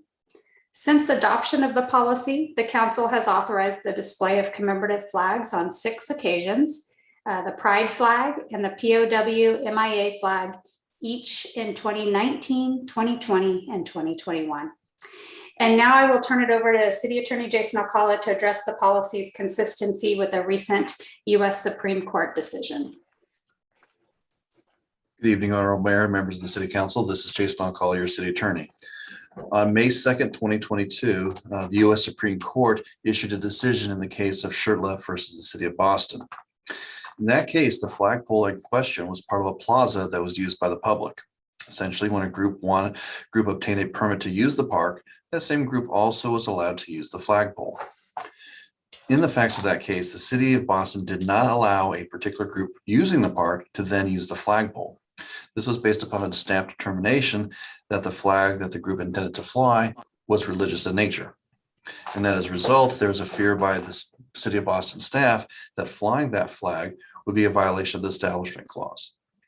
Reviewing those facts, the court held that 1, the plaza and flagpole were a public forum, since they were made available for use by the public generally. 2, the Supreme Court held that the group, not the City of Boston, was the one flying the flag. And 3, based upon those facts, Supreme Court determined that the City of Boston's denial of the group access to the flagpole because of religious reasons treated them unequally. It's important to note that in that case, the U.S. Supreme Court found that the City of Boston that was not engaged in government speech because the city was not speaking and the flagpole is a public forum. Livermore's policy is different. In Livermore, the flagpole is not available for use by the public, and therefore it's not a public forum. In fact, Livermore's policy expressly prohibits its use by the public and states that the flagpole is not a forum for public expression. Therefore, consistent with the law in that case, Recognize governmental expression exists and is valid when the government speaks. In Livermore, that is what your flagpole is for the government to speak, not for the public. Also, it bears mentioning that in the Boston case, the U.S. Supreme Court did cite with approval a policy adopted by the city of San Jose for its use of flying flags as governmental expression. The city of Livermore's policy was based upon San Jose's policy and limited to just the expression of governmental speech and not as a public forum for anybody to speak. I'm available for questions, and there is a more comprehensive memorandum in this among the staff materials that I sent to the city manager back on May 13th. Thank you.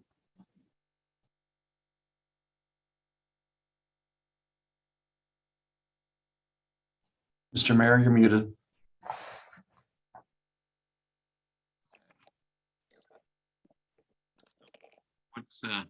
What machine's doing? Can you hear me at this point?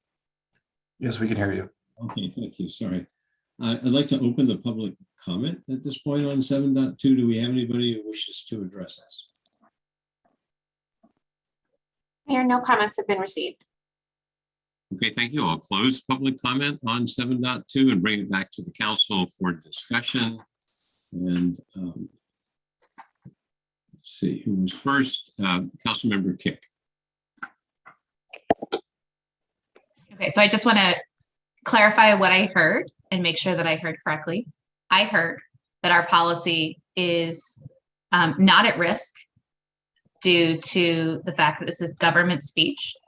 And I would like for Mr. Alcala, if you could, to clarify the difference between government speech and free speech. In my understanding, government speech and free speech are different, as free speech would be if it was a public forum.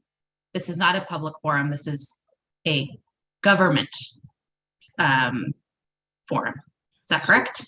So free speech and government speech both exist in the same universe, and they're very similar to each other. The question becomes, who is the one doing the expression?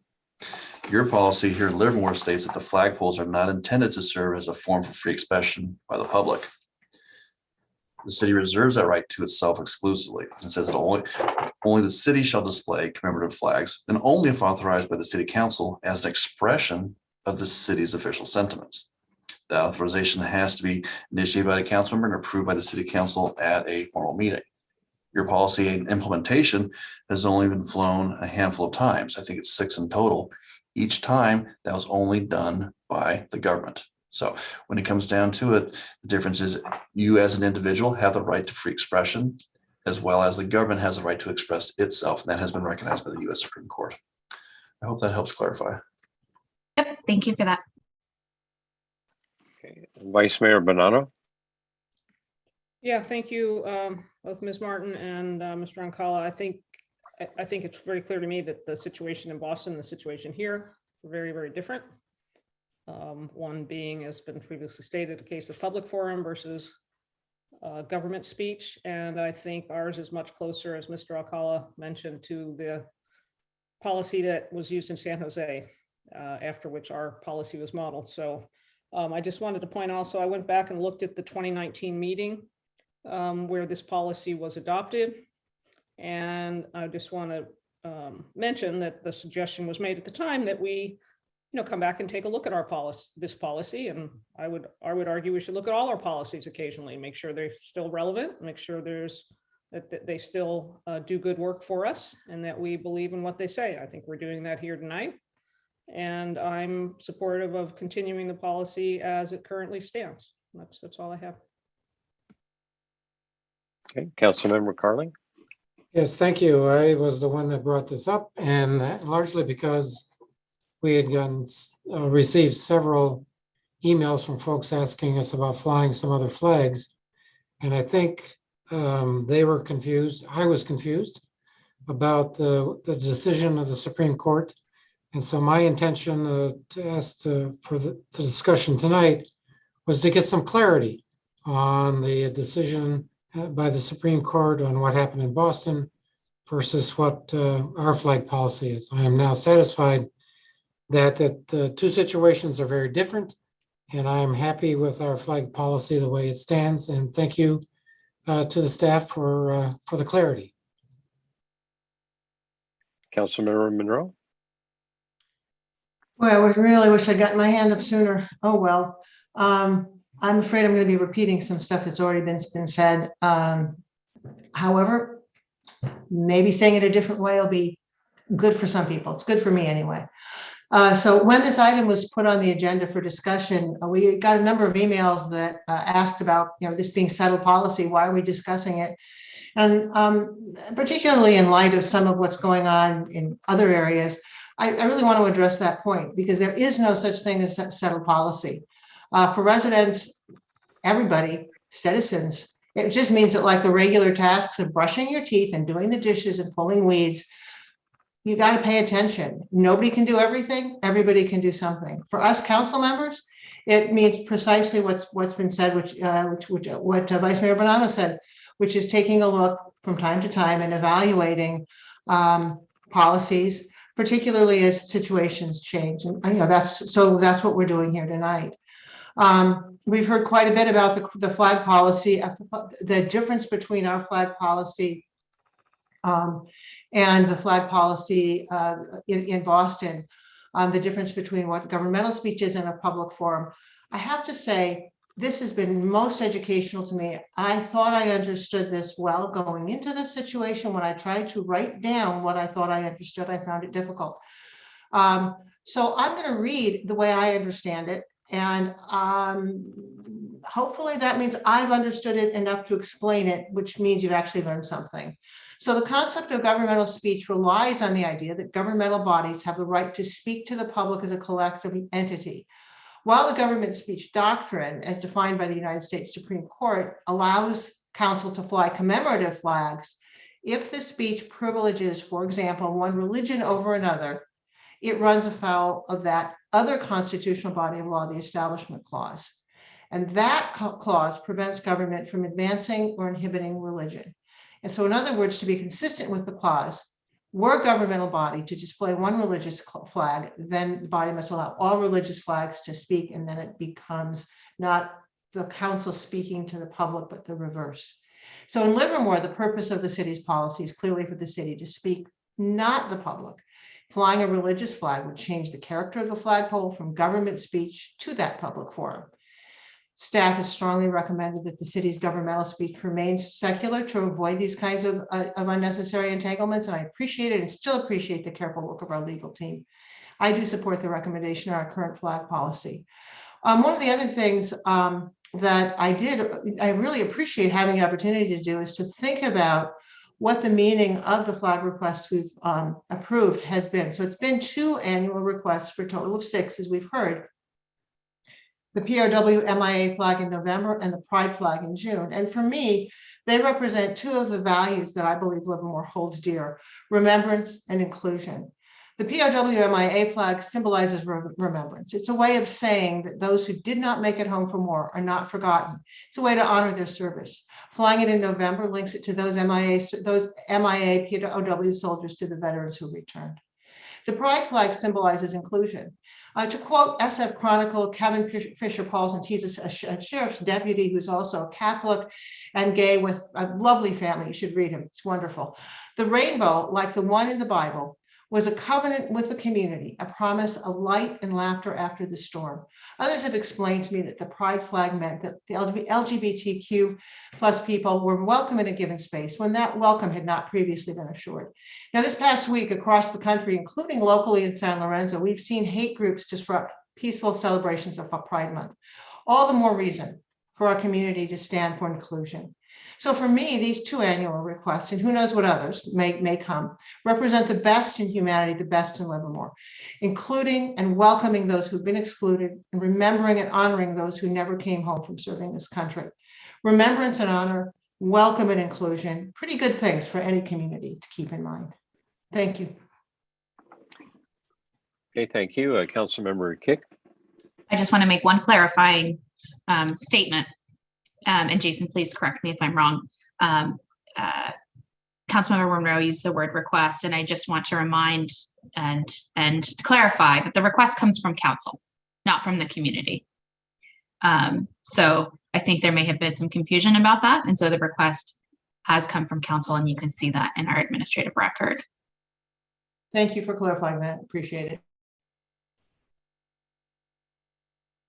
Okay, any other comments from the council? So this, I'll just say, I want to thank staff for originally having helping us put together a good policy.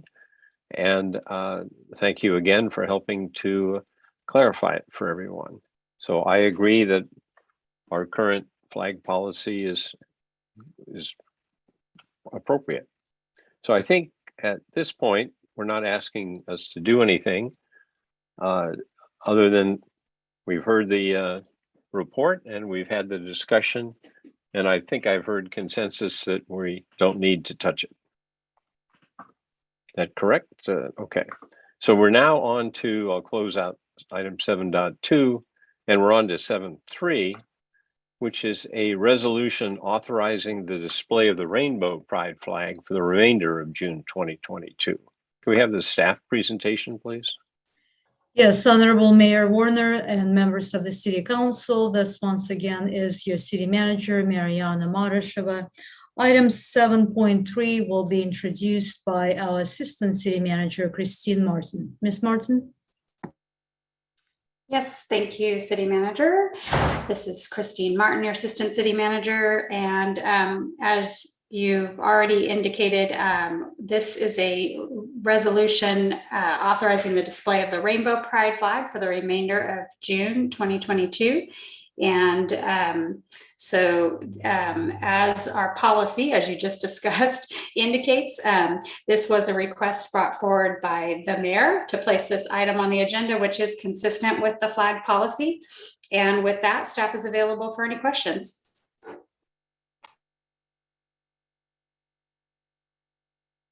At this point, I'll open the public comment on this item. Do we have anybody who wishes to address us?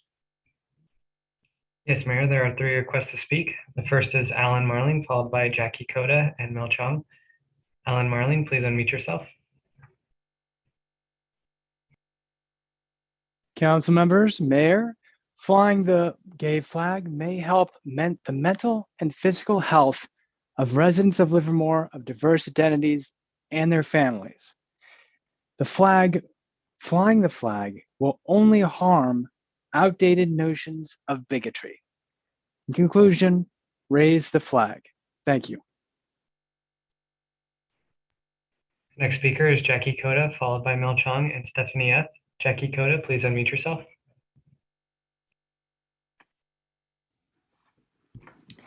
It is unfortunate that our city has decided to fly a flag that represents a social agenda that they attach to it. Because actually, the rainbow flag does not represent rainbow pride. Pride is something that God looked down upon. God gives grace to the humble. There's grace freely available for all who will humble themselves. The rainbow, where God said, I will remember my covenant between me and you on all living creatures of every kind. Never again will the waters become flood to destroy all life. Whenever the rainbow appears in the clouds, I will see it and remember the everlasting covenant between God and all living creatures of every kind on earth. That's what the rainbow represents. So the fact that the city is choosing to fly the rainbow, we in the community who don't agree with social agendas will look at this rainbow flag because we know you're going to approve it. And we will remember Genesis 9, where God sealed his promise with a rainbow in the sky. In midst of the devastation from the flood of judgment, there was a beautiful rainbow in the sky symbolizing God's gracious promise. God did not promise we will never experience storms, but he has promised he will be with us during them.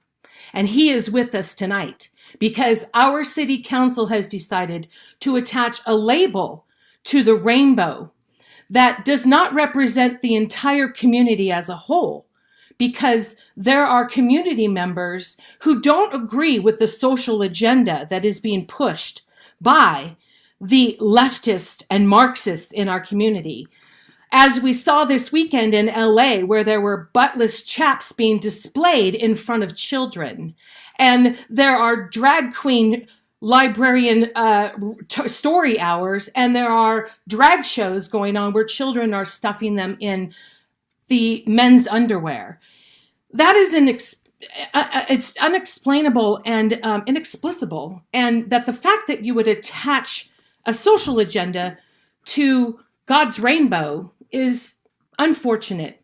The rainbow, like all God's creation, reflects the beauty and majesty of God.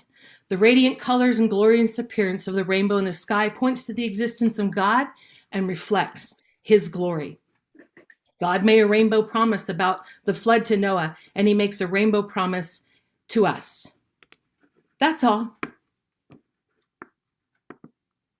Next speaker is Mel Chong, followed by Stephanie F. Mel Chong, please unmute yourself. Hello, Mayor and council members. Thank you for this opportunity to speak. I would like to thank the council for considering to raise the pride flag again. It is important for our community to continue to celebrate Pride Month in a manner that is visible by way of flying the flag in the city center. As a mother of a transgender young adult, I know that this acknowledgement and acceptance bring the transgender members of our community the same dignity and sense of belongingness that each and every one of us deserves. Sadly, some people do not understand this because they have no need for any more acceptance that they already enjoy. Flying the pride flag does not in any way negate any group. In fact, it will only shine some of the values we embrace, such as diversity, inclusivity, and equality. For those that oppose, I would only suggest to really get to know members of the LGBTQIA community. Empathy and compassion go a long way in bringing together opposing views. In my church community, St. Charles Borromeo Catholic Church, we recently started a ministry for the LGBTQIA members of our church community, because we know how providing a safe space is critical, literally a matter of preserving life for some. Flying the pride flag will send a far more positivity than negativity in our community. So again, thank you for considering to fly the pride flag for the remainder of June. Thank you for this time. Next speaker is Stephanie F. Please unmute yourself. Hi. Hello, Mayor and Council. I thank you very much for the moment that I'm going to speak. It will be brief. I am the mother of a trans adult who is no longer living. And at our church, we have a large group of middle school children that are suffering in silence, some taking their own life because they do not feel included in their school, in their community, with their friends, and frankly, in Livermore. So I personally do not want to attend any more funerals for 12-year-old children. I thank you for the opportunity to even think about flying the flag. I think it's time that God's children welcome everyone because God loves all of us. Thank you. At this time, there are no more requests to speak. Okay, thank you. I'll close the public comment on this item and bring it back to council for discussion. Councilmember, Vice Mayor Bonanno. I just want to say I support flying the flag, and I would make a motion that we let Councilmember Kick make the motion. That's my only comment. I appreciate everyone's comments. I think especially the last speaker we heard, so heartfelt, and I think that doesn't make you support flying the pride flag, which is a flag about inclusion. I don't know what would. So that's all I have. Thanks. Councilmember Monroe. Yes, I support flying the flag. I believe I said most of my comments in the previous, in 7.2, so I'm not sure I need to add anything, except that I so appreciate the comments, and my heart goes out to the last speaker. I just cannot imagine. My heart goes out. Okay. Councilmember Kick. So I'm going to just start with a trigger warning because I am going to mention statistics. I'm sorry, about suicide. And for people, I just don't want people to keep listening if that's going to be triggering for them. So LGBTQ youth are 4 times more likely to attempt suicide than their peers. That has been the same number 4 times as likely in 2019 and 2020, and those are the most recent statistics that we have. Do I believe that flying the pride flag is going to save a life? I can't guarantee that. But what I do know is that if there is an accepting adult in a child's life, they are less likely, significantly less likely, to think of, attempt, have any ideation about suicide.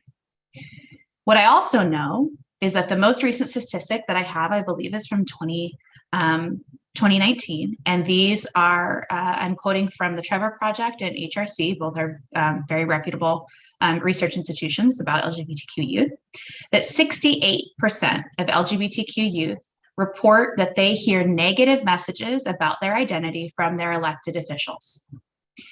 Many say they hear nothing from their elected officials. And I really want the children and youth and adults and elderly LGBTQ members in Livermore to be part of the tiny 16% of individuals that hear positive messages about their identity from elected officials, which is why this government speech is important to me. It's important to me that I am speaking as a government official in this short period of time that I have to speak publicly on this dais, my virtual dais here, that I am proud of you. You are loved and you are valued and you're important and your experience matters. And that's why the government should fly a flag like this, because there are very few organizations or institutions or governments across our country that do. And if I can help 1 or 2 or 100 kids in Livermore feel valued by people that they see as community leaders, then I will do that. And so that is why this is important to me, why it will continue to be important to me. And I will just leave it at that. Thank you. Councilmember Carlin. Yeah, I just wanted to speak in favor of this as well. And both 7.2 and 7.3 tonight, I think have been very instructive for all of us, I think for the community as well, and pointing out that they have a city government that supports the inclusion of everybody in our community. I think when I was on the E&I group with Councilmember Monroe, we had many stories brought to us in some of those conversations, like we heard tonight from Ms. Chung and Stephanie F. And I think I certainly support every effort that we can to include everybody in our community, and look forward to seeing the pride flag flying tomorrow.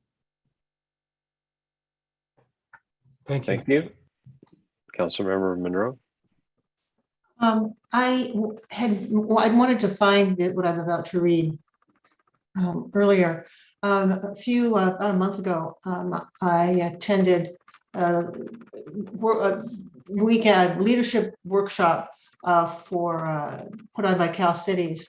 One of the sessions I attended was called Humanity Approach: Foundations of an Equitable and Inclusive Community.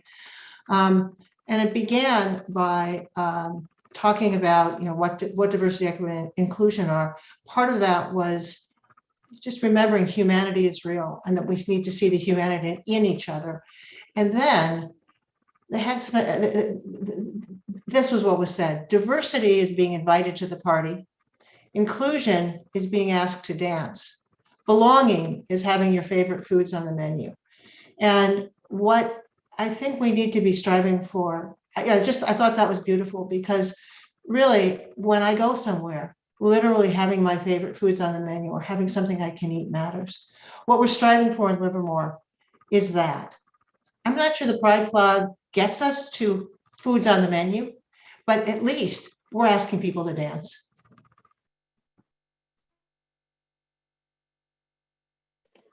Okay. Okay.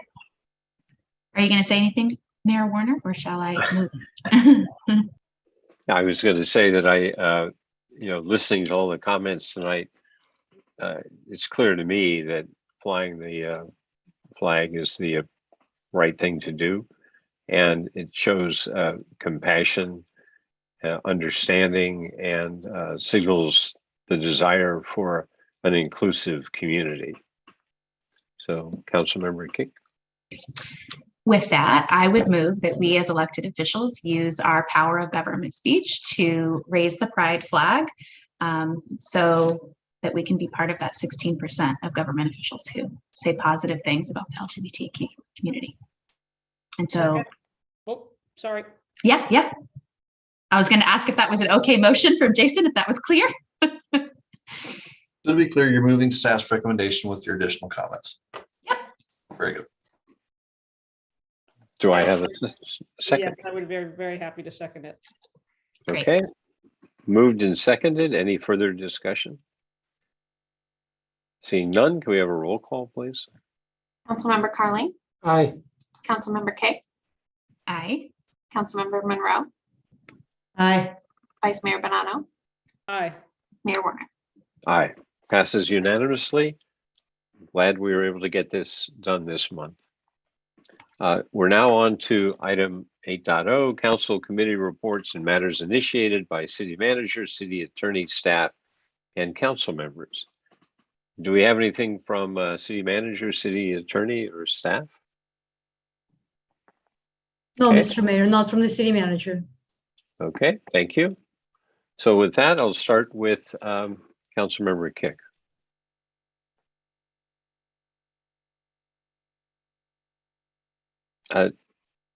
Councilmember Kick? Sorry, I didn't unmute myself today. LAVTA was on Monday the 6th. We are in the process of getting a new executive director, and that's moving along, or so I hear. My colleague here, Gina's helping out with that. And we hired a great city manager, so I'm sure we're going to be able to hire a great LAVTA person too. Valley Link was on Wednesday the 8th. And this isn't a matters, but I just wanted to do a shout out and appreciation to the library for how fun the reading program has been. My daughter's already collected all the badges and it's like week 1. So now we have to make a new goal for her to hit. But we've been to the library quite a few times already, and we just appreciate all the work that you're putting into such a fun community program that now my kids are really at an age where they can truly enjoy rather than me just reading to them. So that's all. Thank you. Okay, Councilmember Carling. Yes, thank you. In addition to the items I submitted in my report, I participate in the farmers market and would like to encourage the public to come by and visit with us at the Thursday evening farmers market. The city staff are always there, and some of my colleagues on city council take turns speaking with the public there. So I encourage people to drop by and have a conversation. Vice Mayor Bonanno and I have been participating also in some climate meetings with the staff, and I think that's been going very well. And I look forward to rolling this out on the new climate action plan in the fall. I think the public will be quite excited to see what the staff have put together, and I've been very pleased to participate in this as we move forward with Vice Mayor. I did forget to put another Stop Waste meeting on my report this morning. So I'll just add that I had more than one Stop Waste meeting since the last time we met. Thank you. Thank you. Councilmember Monroe. So I have little to add beyond what I put in my my report online. But I did want to highlight the League of California Cities East Bay Division met. We had a very productive conversation with Congressman Mark DeSaulnier. It was particularly that took place. It was after Uvalde's shooting murders. So it highlighted what can be done, for gun safety for all.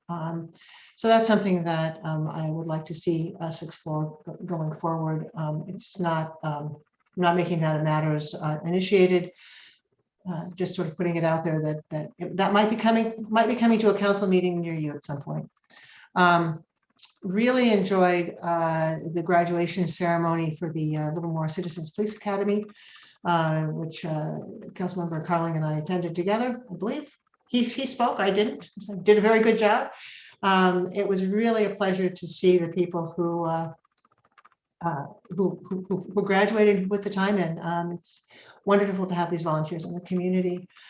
Finally, it was really fun to participate in the rodeo parade this past Saturday. I don't know who ordered the weather, but they made a mistake. Other than that, the parade was great. So thank you. Thank you. That's pretty much all I've got for tonight. Okay, thank you. Vice Mayor Bonanno. Yeah, I only wanted to mention how much fun the rodeo parade was. It was my first ever rodeo, at least first ever participating in it. It was just a ton of fun. I can't tell you how fun it was to watch all the kids on the sidewalk and the families, and everybody waving, everybody's so happy, and the music. So appreciate Rotary for their contribution, Rodeo Association for their contribution, City of Livermore, of course. Public Works does a lot of work to make that happen from our end. And of course, the Boy Scouts, who are responsible for shoveling up what the horses leave behind. So big shout out to the Boy Scouts as well. And that's all I had for today. Okay, thank you. I'll mention the rodeo parade. I think I went to my first one when my family first got here, 45 years ago. So, and the thing about that parade and what I felt was the sense of community and how we're a small town and we really get along. And I think that's what we saw on the last one here, was just how much everyone enjoys it. And I'll just mention, it was good. We had great placement for the council float behind the band with Alan Burnham's son, because as soon as they'd finish the song and there'd be clapping, we could bask in the applause. So that was a good placement, and it was great entertainment as we went through it. So lots going on. Parade was great. Glad to see we could get the rodeo back. So at this point, I'm going to adjourn tonight's meeting to a regular city council meeting on June 27th, 2022 at 7 p.m. held virtually using Zoom. Good night, all. Good night. Night.